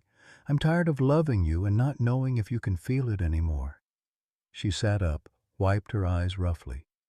"You remember what you said to me on our wedding night? You said, 'I'll always come back to you, Maggie. Always.' Well, I need you to keep that promise. One more time. Please." The machines beeped their steady rhythm. Bobby didn't respond. Margaret laid her head back down and cried until there was nothing left inside her but emptiness. November 17th, Day 5. Dr. Henderson reduced Bobby's sedation at 6 a.m. The team gathered in the ICU: Henderson, Reyes, Carter, the anesthesiologist, 3 nurses, Margaret and Emily. They watched the monitors, watched Bobby's face, waiting for any sign of consciousness. Minutes passed, then an hour. Nothing. "His brain activity is increasing," Carter reported, studying the EEG readout. "He's approaching consciousness, but something's holding him back." "What?" Emily asked. "I don't know. Fear, maybe. Sometimes after severe trauma, patients, they choose not to wake. The unconscious mind decides it's safer to stay under." Margaret stood abruptly, pushed past the medical team to Bobby's bedside. She leaned close to his ear, her voice fierce and broken. "Robert Mitchell, you listen to me. I know you're in there. I know you can hear me, and I know you're scared. But you don't get to hide anymore. You don't get to choose the woods or the coma or any other place that isn't here with me." She gripped his hand hard enough to hurt. "You came back to me after 8 years.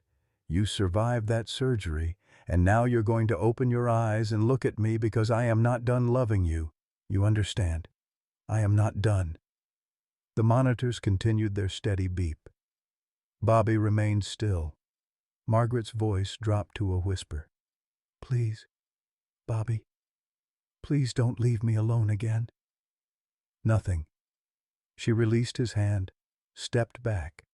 Her face was a mask of devastation. Emily caught her as she swayed, held her while she shattered. "I'm sorry," Dr. Henderson said quietly. "We'll try again tomorrow. Sometimes it takes multiple attempts." Bobby's left hand twitched. Everyone froze. Margaret pulled away from Emily, staring at Bobby's hand. "Did he just—" Emily started. Another twitch. Then his fingers moved deliberately, slowly, tapping against the bed rail in a pattern that Margaret recognized instantly. Morse code. Her hands flew to her mouth. He's trying to say something." Emily grabbed a pen and paper, began transcribing. The taps were weak, irregular, but unmistakable. Tap, tap, tap. Pause, tap, pause, tap, tap, tap. SOS. Margaret laughed through her tears. "He's asking for help. Bobby, I'm here. I'm right here." But his hand kept moving. More letters. Emily wrote frantically. Tap, tap, tap, tap. Pause, tap, tap, pause, tap, tap, tap, tap. AFRAID. "He's afraid," Henderson said. "That's what's keeping him under. He's conscious enough to communicate, but too frightened to fully wake." Margaret leaned over Bobby again. "Afraid of what, baby? Afraid of what you'll look like? Afraid we won't recognize you?" She stroked his bandaged face. "I don't care about that. I don't care about any of it. I just need you here." Bobby's hand moved again. One more letter. Tap, tap, tap, tap. M. Then his hand went still. Margaret stared at that single letter. M. Monster. That's what he thought he'd become. Even with the tumor gone, even with the bullet removed, Bobby still believed he was something to be hidden away. "You're not a monster," Margaret said, her voice breaking. "You've never been a monster. You're the man I married. You're Emily's father. You're a soldier who took a bullet for a stranger and carried it for 49 years without complaint. You're the bravest, most stubborn, most infuriating man I've ever known, and I love you. God help me. I love every broken, beautiful piece of you." She pressed her forehead to his. "So you open your eyes right now, Robert Mitchell. You open your eyes, and you see that we're still here, that we never left, that you are not alone." For a long moment, nothing happened. The machines beeped. The nurses held their breath. Dr. Reyes gripped the letter in his pocket like a lifeline.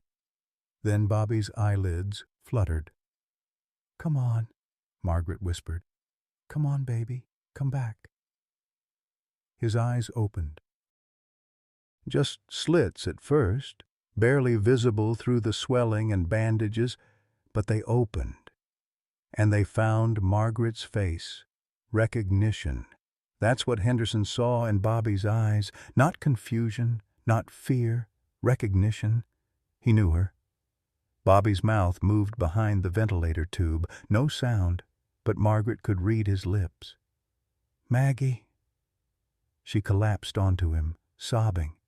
"Yes, yes, I'm here. You're here. We're both here." Dr. Carter moved quickly to remove the ventilator tube.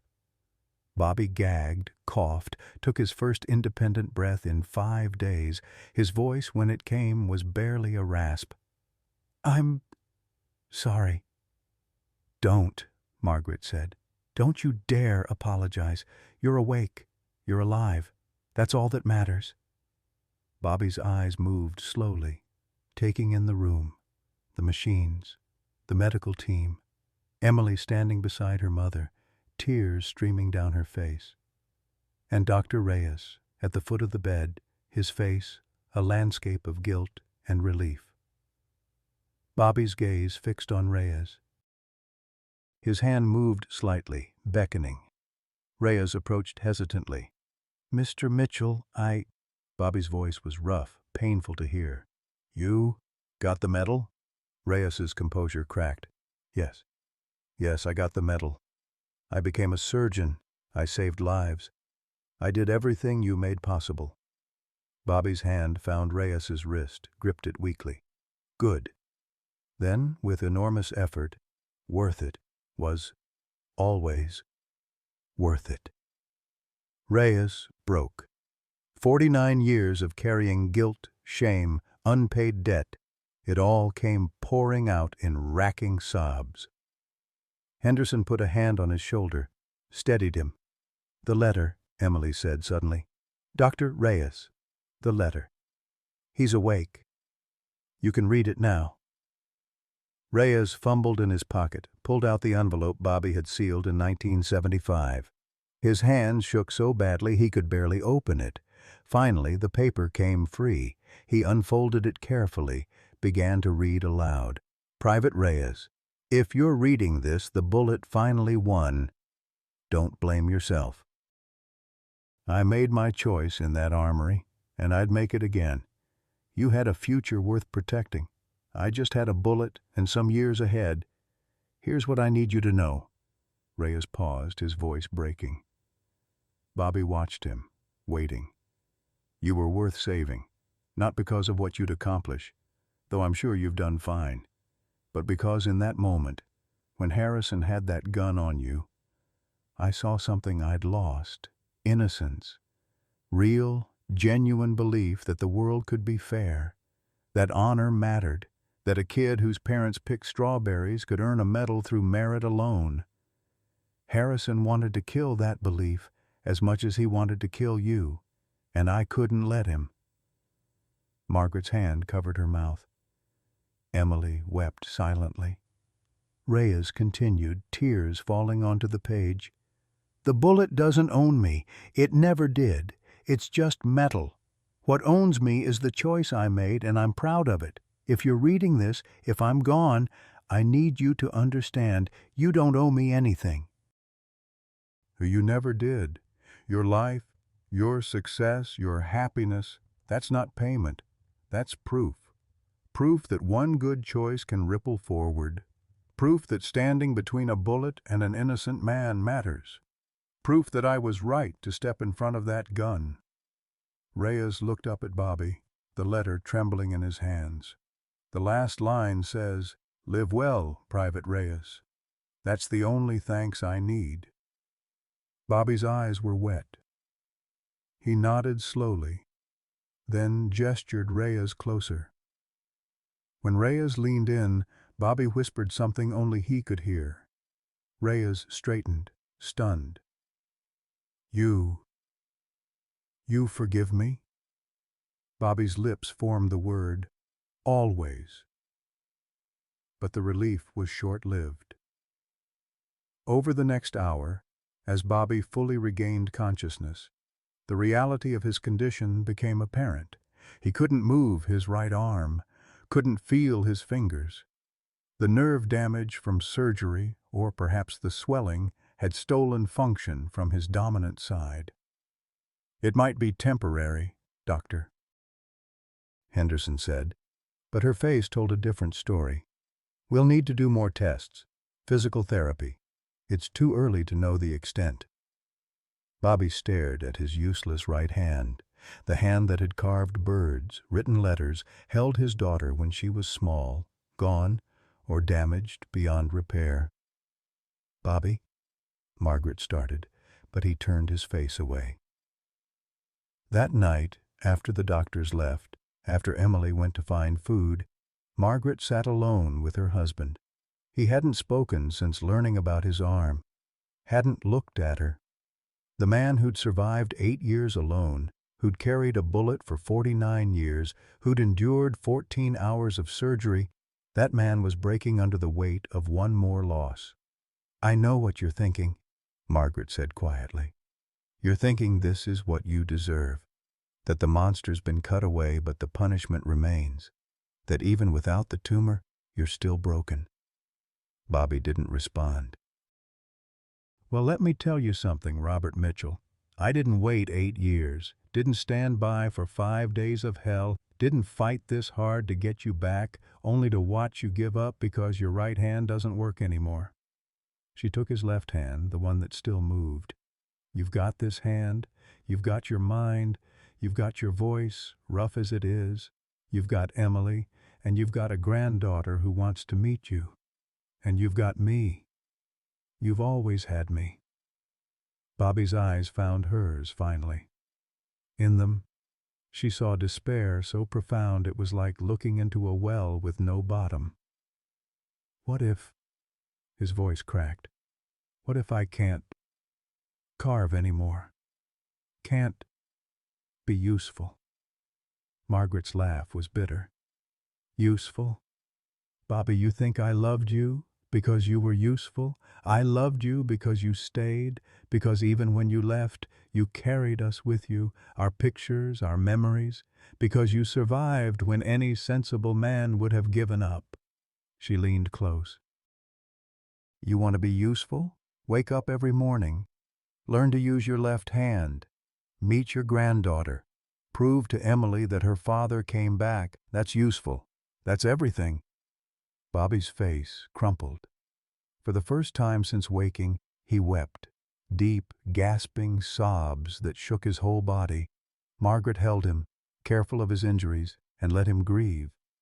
For the years lost, for the man he'd been, for the hand that no longer worked, and all it represented. They stayed that way until Bobby finally quieted, until his breathing steadied, until he could speak again. "I'm scared, Maggie. I'm so damn scared." "I know. I'm scared too. But we're scared together now. That's the difference. You're not alone in the woods anymore. You're here with me, and we're going to figure this out." Bobby nodded against her shoulder, Outside, snow continued to fall over Rochester. Inside, a man who'd survived the impossible faced the hardest challenge yet, learning to live when staying alive had always been his only goal. Dr. Henderson entered quietly, holding new scan results. Her face was grave. "I need to show you something," she said. Dr. Henderson laid the scan images across Bobby's bed table with the careful deliberation of someone about to detonate a bomb. Margaret stood. Emily moved closer, and even Bobby, exhausted and broken as he was, turned his head to see. "These are the final pathology results," Henderson said, "from the tumor tissue we removed." Margaret's hand found Bobby's left one, gripped it. "Just tell us, is it cancer? Did it spread?" "No." Henderson's finger traced the image of the tumor's cross-section. "It was never cancer. The amyloblastic cells were benign. But that's not what I need to tell you." She paused, choosing words carefully. "The tissue analysis shows something extraordinary. The tumor didn't just grow randomly. It grew in deliberate patterns, vascular channels that specifically diverted blood flow away from the bullet site, bone structures that reinforced the encapsulation, even nerve pathways that were rerouted to avoid the infected area." "I don't understand," Emily said. "What does that mean?" "It means Bobby's body didn't just react to the infection, it engineered a solution. Over decades, his immune system directed growth to contain the bullet, protect vital structures, and keep him alive. The tumor was intentional, purposeful. It was survival architecture." Bobby's voice came out barely a whisper. "My body built that thing? On purpose?" "Yes. And here's what we discovered in the final analysis." Henderson pulled out another image. "The nerve damage to your right arm. It's not from the surgery. It happened years ago, probably around 2010, based on the scarring patterns. The tumor redirected a nerve pathway to protect your carotid artery from infection. Your body chose function of your arm over your life, and you lived." The room fell silent. Margaret stared at the scans, at the evidence of Bobby's body waging a war he hadn't even known was being fought. "So the paralysis," Bobby started, "was already there. You'd been compensating for years without realizing it. The surgery didn't take your arm function. Your body sacrificed it long ago to save you." Henderson met his eyes. "Mr. Mitchell, you've been a walking miracle for at least 15 years. Your body has been choosing life over quality of life, survival over comfort. And it won." "But I'm still broken," Bobby said, his voice hollow. "Still useless." "No," Henderson said sharply, and the force in her voice made everyone look at her. "You're alive. Against odds that should have been impossible, you're alive.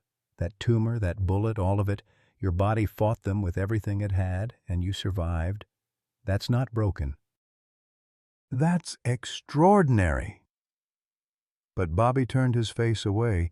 Margaret saw it in his eyes. He didn't believe it, couldn't believe it. The man who'd spent 49 years carrying shame, 8 years hiding, 5 days unconscious. He'd used up his capacity for hope. Henderson gathered her scans. "I'll give you some time." She paused at the door. "Mrs. Mitchell, there's one more thing. The Hospital Ethics Board wants to review Bobby's case. There are questions about whether we should have attempted the bullet removal given the risks. They're meeting tomorrow." After Henderson left, Emily exploded. "Questions? What questions? They saved his life." "They're questioning whether a life like this is worth saving," Margaret said quietly. She looked at Bobby, at his broken body and shattered spirit. "They're asking if we did the right thing." "Mom, of course we did." "Did we?" Margaret's voice was raw. "Look at him, Emily.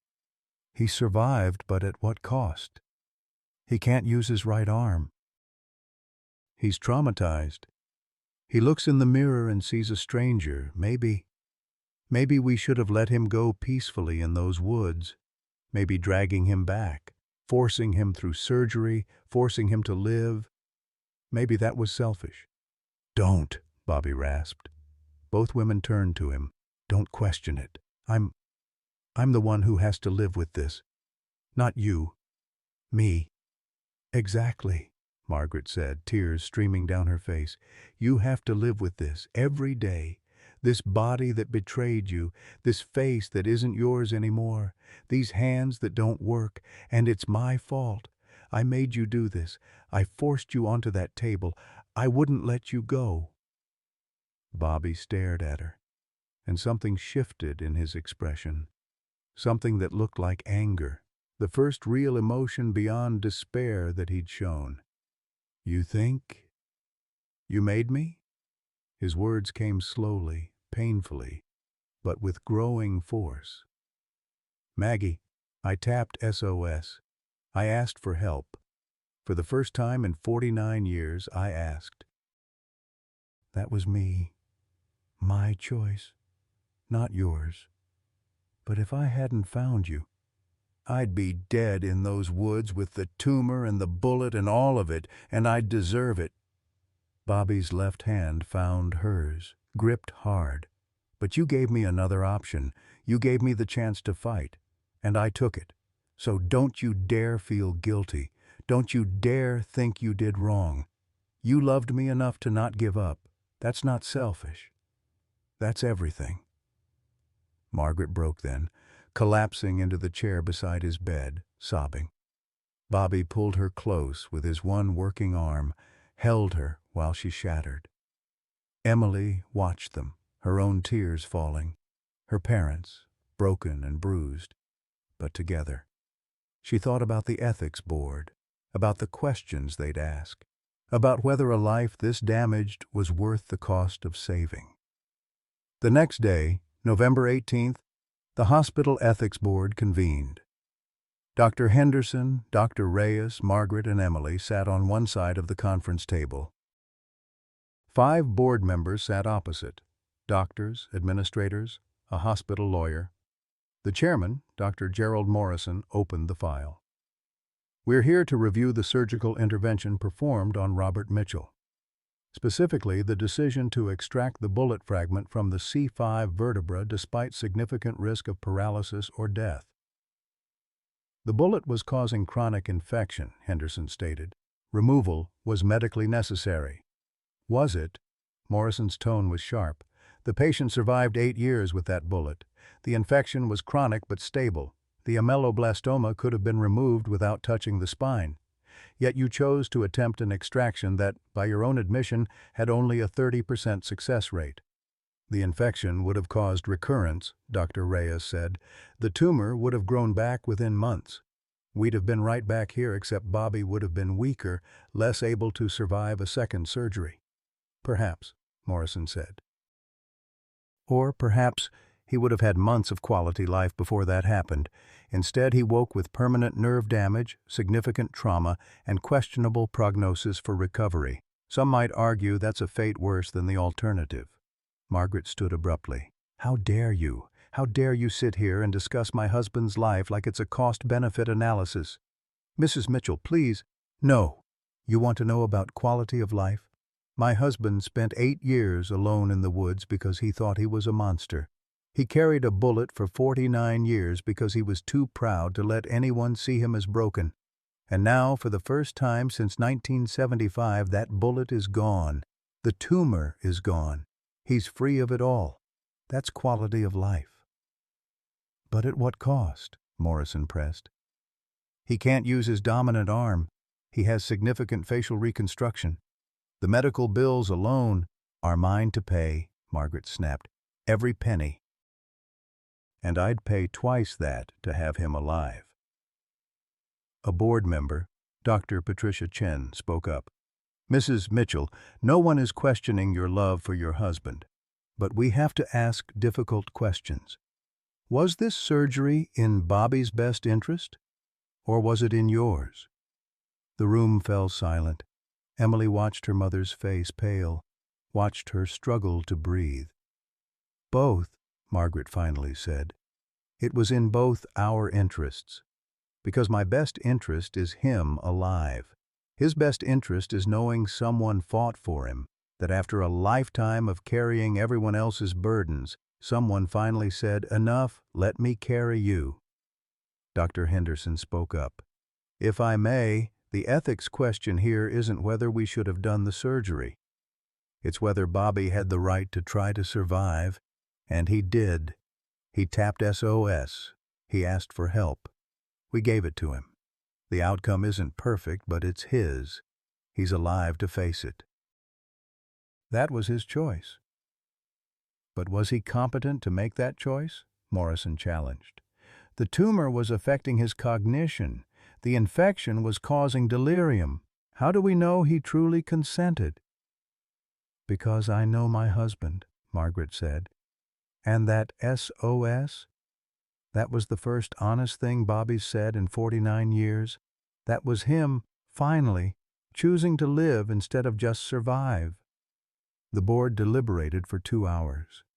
Margaret and Emily sat in the hallway, waiting. Dr. Henderson paced. Dr. Reyes stood by the window, the opened letter from Bobby still in his pocket, a reminder of what was at stake. Finally, they were called back in. "Doctor." Morrison's face was unreadable. "The board has reached a decision. After reviewing all evidence, including Dr. Henderson's surgical notes, Dr. Reyes's spinal extraction protocol, and the patient's own expressed consent via Morse code, we find that the surgical intervention was ethically sound. The decision to proceed was made with appropriate medical judgment and patient autonomy." Margaret's knees buckled. Emily caught her.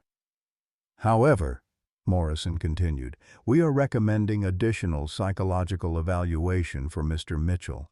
The trauma of his experience, both the 8 years of isolation and the surgery itself, requires professional support. We're also recommending that Dr. Henderson and Dr. Reyes prepare a case study for publication. Bobby's survival represents a significant medical achievement that others can learn from." After the meeting, Henderson found Margaret in the hallway. "You fought for him in there. Hard." "Someone had to," Margaret said. "Bobby spent his whole life fighting for everyone else. It's about time someone fought for him." They returned to Bobby's room to share the news.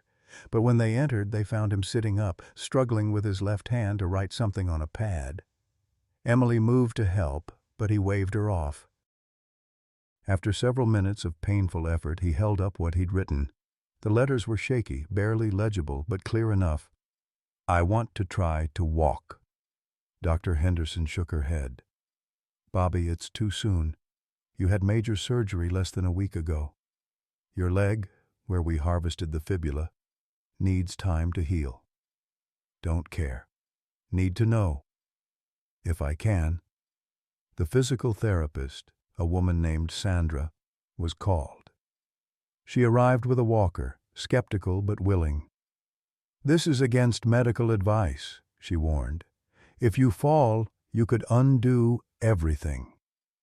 Bobby looked at Margaret. "I need to know if I'm whole enough, if I can be something other than broken." They helped him to the edge of the bed. His right leg was weak, his left leg compromised from the bone harvest. Every movement was agony visible on his face, but he gripped the walker with his left hand, let Sandra support his right side, and he stood. For 10 seconds he swayed, his body remembering what it meant to defy gravity. Then his legs buckled. Sandra caught him, lowered him back to the bed. "That's enough for today. We'll try again tomorrow. Build your strength." "No," Bobby gasped. "Again. Now." "Bobby, you can't—" Margaret started. 49 years, Bobby said, his voice growing stronger. 49 years I carried that bullet. 8 years I hid in those woods. 5 days I was under. I'm done waiting. Done hiding. I need to stand. On my own. Right now." Something in his voice stopped all argument. This wasn't the broken man who'd woken days ago. This was the soldier who'd stepped in front of a bullet, the father who'd survived 8 years alone, the man who'd tapped SOS when he could have stayed silent. Sandra positioned the walker again. Bobby gripped it with his left hand. Margaret and Emily stood close, ready to catch him. Dr. Henderson watched from the doorway, hand over her mouth. Bobby stood. His legs shook violently. Sweat poured down his face. But he stood. 1 second. 2. 5. 10. "I'm standing," he whispered. "I'm broken. But I'm standing." Then his legs gave out completely. Margaret and Sandra caught him, lowered him to the bed. But Bobby was smiling, the first real smile anyone had seen since before the tumor had grown. "Did you see?" he asked Margaret. "I stood. For 10 seconds. I stood on my own." Margaret was crying and laughing at the same time. I saw, baby." But Emily saw something else. She saw the cost written on her father's face, the exhaustion, the pain, the sheer force of will it had taken to stand for 10 seconds. And she understood then what the ethics board had been asking. Was a life this hard worth living? As if reading her thoughts, Bobby met her eyes. "Worth it," he said simply. "Every second of it." Worth it. That night, after everyone had left, after Margaret had finally been convinced to sleep in a real bed for the first time in a week, Bobby lay awake in the dark. His body screamed with pain. His right arm hung useless at his side. His face, when he'd glimpsed it in a reflection, was almost unrecognizable. But he'd stood. For 10 seconds, he'd stood on his own 2 feet. And in that moment, Bobby Mitchell understood something he'd spent 49 years missing. Survival wasn't about being whole. It wasn't about being strong or useful or unbroken. It was about standing up one more time than you fell down. It was about asking for help when you needed it. It was about letting people love you, even when you thought you didn't deserve it. The tumor was gone. The bullet was removed. But the real weight, the shame, the guilt, the belief that he was a monster, that was still there, still heavy, still crushing. Tomorrow, he'd start the real work of healing. Physical therapy for his legs, occupational therapy for his arm, counseling for his mind. It would be hard, harder than surgery, harder than 8 years alone, but he'd do it because Margaret had fought for him, because Emily had never given up, because Dr. Reyes had spent 49 years trying to repay a debt Bobby had never wanted repaid, because he'd tapped SOS and they'd answered, and maybe, just maybe, that made him worth saving after all. Outside, snow continued to fall over Rochester. Inside, a man who'd been called extraordinary by doctors who'd seen everything lay in the dark, learning what it meant to be simply, beautifully, impossibly human. The reversal wasn't what anyone expected. It wasn't a miraculous recovery or a sudden healing. It was something smaller and infinitely more profound. It was Bobby Mitchell, after 49 years of carrying the weight alone, finally believing he didn't have to. 6 months later, May 2025, Whitefish, Montana. The cabin looked different now. The porch that had been rotting when Margaret first found Bobby had been rebuilt by a group of veterans from town, men who'd heard his story and showed up one Saturday with lumber and tools and an unspoken understanding of what it meant to come home. The blue flannel shirt that had hung on a rusted nail was now framed, mounted beside the door under glass, with a small plaque that read, "The things we carry bring us home." Inside, the one-room cabin had been transformed. Physical therapy equipment occupied one corner, a set of resistance bands, a balance board, hand grippers that Bobby used religiously with his left hand. The walls were covered with drawings. Some were Emily's childhood artwork that Bobby had kept for 8 years. Others were new ones from his granddaughter Lily. bright crayon sketches of stick figures and lopsided houses. And there, at a workbench by the window, sat Bobby Mitchell. His right arm hung in a specialized brace that allowed limited movement, not what he'd lost, but more than the doctors had expected him to regain. His face, 6 months healed, bore the scars of reconstruction. The jawline was different, the symmetry not quite right.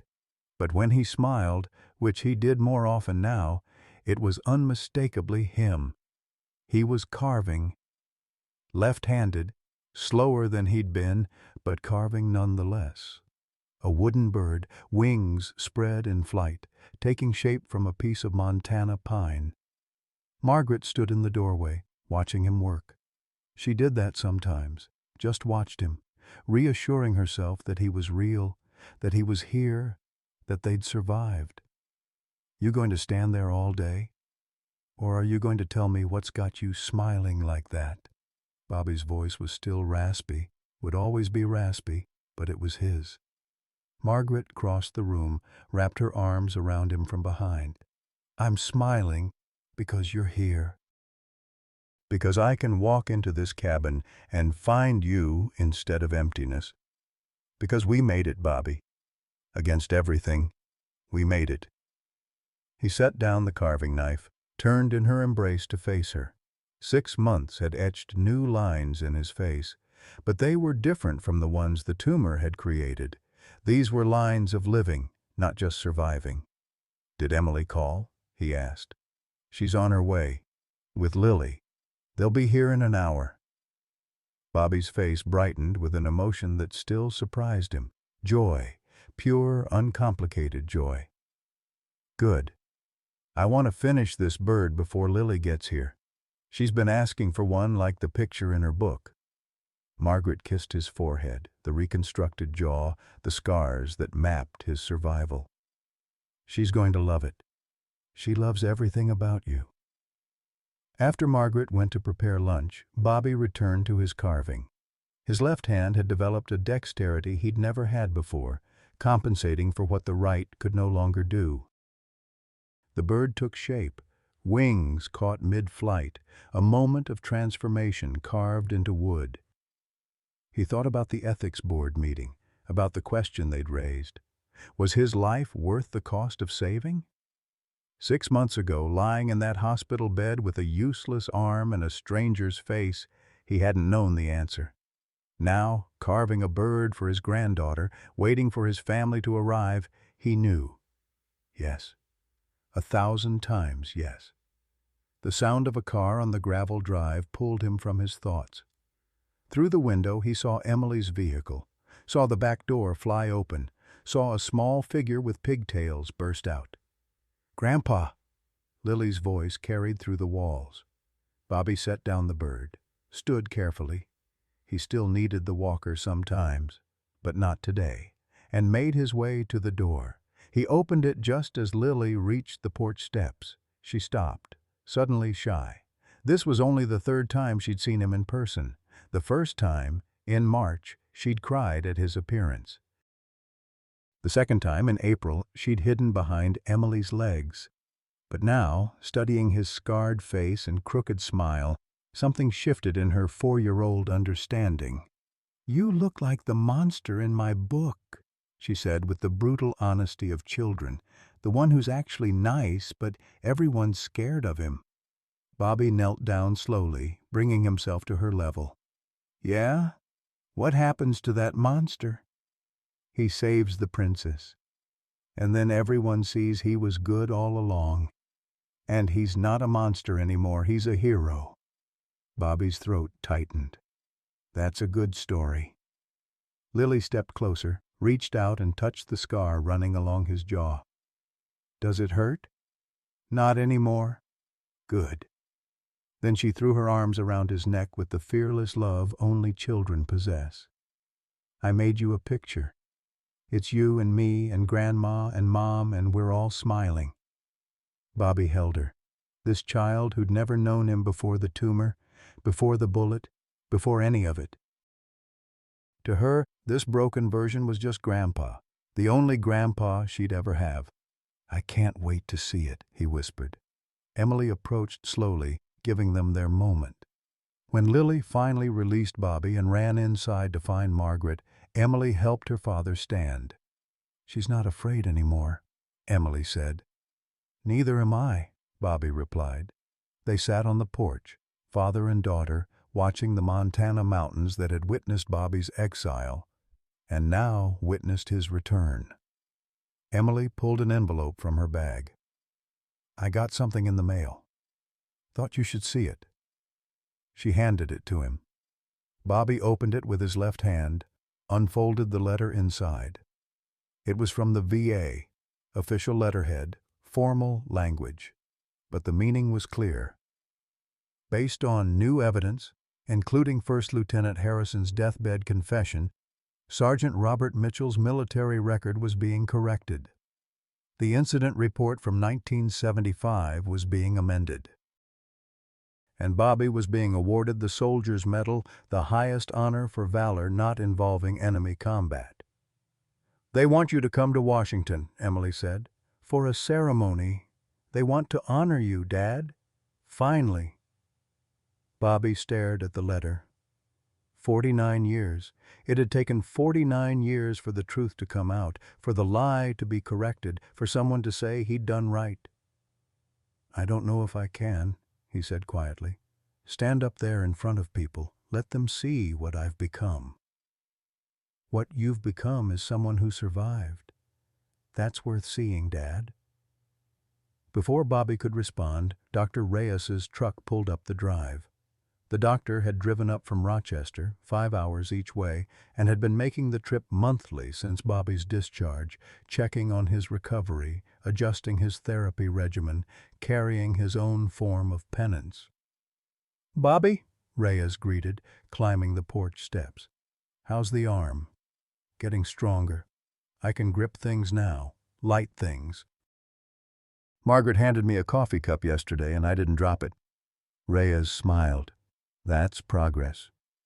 He sat down and the three of them looked out at the mountains. "I heard about the medal, the ceremony." "I'm not going." "Why not?"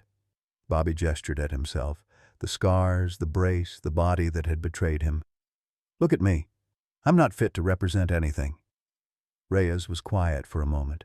Then he reached into his jacket and pulled out a small box. "I brought you something. Been meaning to give it to you for a while."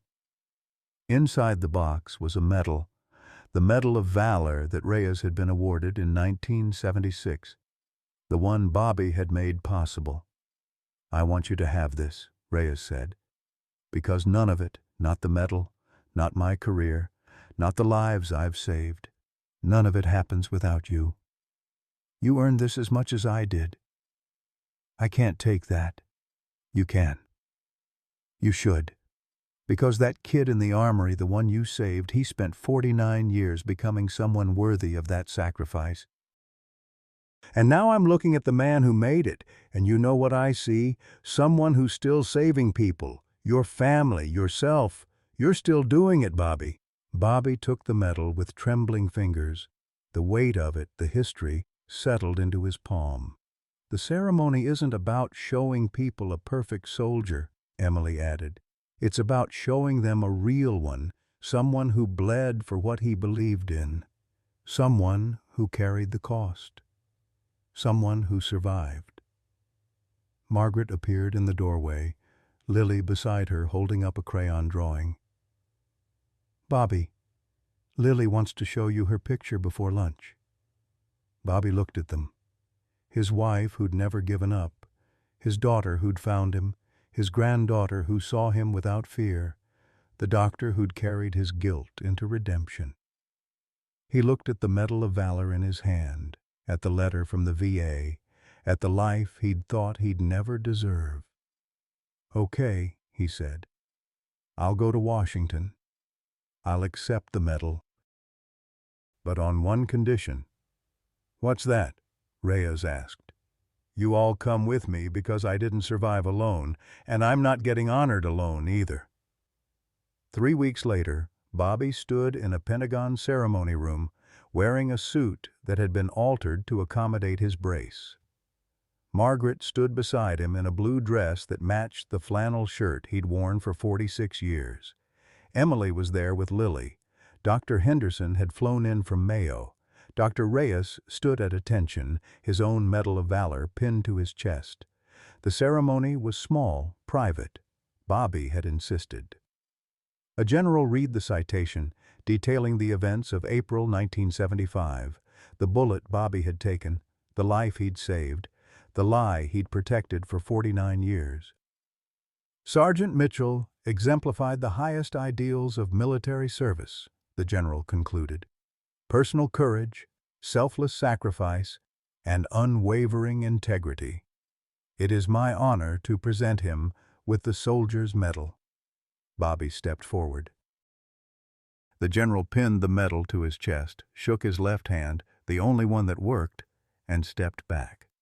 "Sergeant Mitchell, would you like to say anything?" Bobby hadn't prepared a speech, hadn't thought he'd be able to speak at all. But looking at the faces of the people who'd fought for him, who'd refused to let him go, he found words. 49 years ago, I made a choice, stood between a gun and someone who didn't deserve to die. Took a bullet that wasn't mine. Carried it until it tried to kill me. His voice, rough and scarred as his body, filled the room. I thought that bullet defined me. Thought I was broken because of it. Thought I had to hide what I'd become. He looked at Margaret. But I was wrong. That bullet didn't define me. How people responded to it did. My wife, who waited 8 years. My daughter, who never stopped looking. The doctor who spent half his life trying to repay a debt I never wanted repaid. The surgeon who cut that bullet out of me when everyone said it couldn't be done. Bobby touched the medal on his chest. This honor isn't for taking a bullet. It's for standing up after, for asking for help when I thought I didn't deserve it, for learning that survival isn't something you do alone. He paused, gathering strength. To every soldier carrying something, a bullet, a memory, a shame. You don't have to hide. You don't have to carry it alone. There are people who will stand with you, who will cut that weight out of you, who will hold you when you finally fall. His eyes found Lily in the crowd, her small hand gripping Emily's. That's the real courage, not taking the bullet, but trusting someone enough to help you remove it. The ceremony ended. People shook Bobby's hand, thanked him for his service, for his sacrifice, but Bobby barely heard them. He was watching Margaret, seeing her wipe tears from her eyes, seeing her smile, the smile that had waited for him through 8 years of absence and 5 days of uncertainty and 6 months of painful recovery. They returned to Montana the next day. The medal went into the cigar box with the Purple Hearts, with the wedding ring Bobby had left behind, with the letter he'd written to Reyes in 1975. Tangible proof of the weight he'd carried and finally put down. Life settled into something that felt almost normal. Physical therapy 3 times a week. Counseling sessions on Tuesdays. Bobby learning to talk about the things he'd buried, learning that words could ease weight better than silence ever had. Visits from Emily and Lily every month. Coffee on the porch with Margaret every morning, watching the sun rise over mountains that no longer felt like a hiding place but like home. Bobby's right arm never fully recovered. He learned to carve left-handed, learned to hold Lily with one arm, learned to dance with Margaret by resting his weak arm on her shoulder while his good one held her close. The limitations became adaptations. The losses became lessons. One evening in late July, Bobby and Margaret sat on their rebuilt porch, watching fireflies drift through the dusk. Sam Cooke played on an old radio. "You Send Me," their song, always their song. "You know what I realized today?" Bobby said. "The tumor saved my life. The bullet almost killed me, but you gave me a reason to want to live. That's the difference." Margaret leaned against him. Took you long enough to figure that out? Yeah, well, I'm a slow learner. They sat in comfortable silence, the kind only possible between people who've survived the worst together. Inside, the carved bird Bobby had made for Lily sat on the windowsill, wings spread, caught forever in the moment of flight. Do you ever regret it? Margaret asked quietly. Stepping in front of that gun? Starting all of this? Bobby considered the question, thought about the bullet, the tumor, the 8 years alone, the surgery, the pain, the loss. Thought about the cost of one choice made 49 years ago.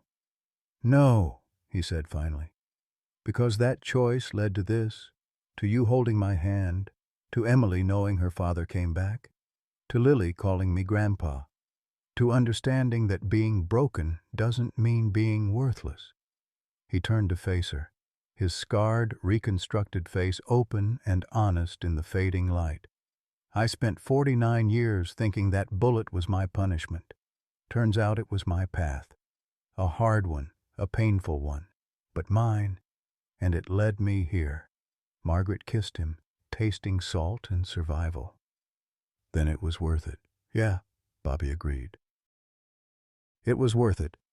As darkness settled over Montana, covering the cabin and the mountains and the world beyond, Bobby Mitchell sat with his wife on their porch listening to Sam Cooke sing about love that endures.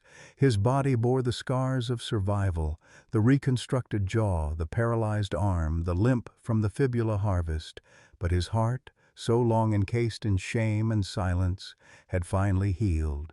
The tumor was gone. The bullet was removed. And Bobby Mitchell, after 49 years of carrying weight alone, had learned the most important lesson of all. Sometimes the bravest thing a soldier can do isn't taking the bullet. It's letting someone help you survive it. Inside the cabin, the recipe card for cornbread sat on the kitchen counter. Margaret's grandmother's handwriting faded but legible. For Bobby, when he comes home. He'd come home. Not to the man he'd been, but to something better, a man who'd survived, who'd asked for help, who'd learned that love meant letting yourself be seen, scars and all. And in the quiet of that Montana evening, surrounded by the people who'd fought for him when he couldn't fight for himself, Bobby Mitchell finally understood what it meant to be whole. Not perfect, not unbroken, but whole in the ways that mattered, in love, in family, in the stubborn, beautiful refusal to give up even when giving up seemed like the only option left. The fireflies danced, the music played, and a man who'd been called a monster, a miracle, and everything in between simply lived. That was enough. That was everything. That was home. For those of you who've lived through decades of carrying weight you never asked for, whether it's guilt over choices made, wounds from service that never healed, or the quiet shame of feeling broken while the world expected you to stay strong, Bobby Mitchell's story is yours. He spent 49 years believing that survival meant silence, that love meant protecting others from seeing his pain, that being a man meant carrying bullets alone. How many of us have done the same? Hidden our struggles because we thought asking for help was weakness. Pushed away the people who loved us because we couldn't bear to let them see what we'd become. But here's the truth Bobby learned at 54, and it's never too late for us to learn it too. The bravest thing we can do isn't surviving alone. It's letting someone stand with us. It's understanding that our scars don't make us monsters. They make us human. That the tumor we've built around our pain, the walls we've constructed to protect others, are killing us slowly, and that asking for help after all these years isn't surrender. It's the beginning of truly living. You've earned the right to put down the weight, to let someone see you, all of you, and discover you're still worth loving. Bobby's body chose his face over his life, built a fortress of tissue to keep fighting. What has your body, your heart, been trying to tell you? What bullet have you carried long enough? This isn't about miraculous healing or perfect endings. Bobby still can't use his right arm. His face will never be what it was. But he has mornings with Margaret, afternoons carving birds for his granddaughter, evenings on that porch listening to Sam cook.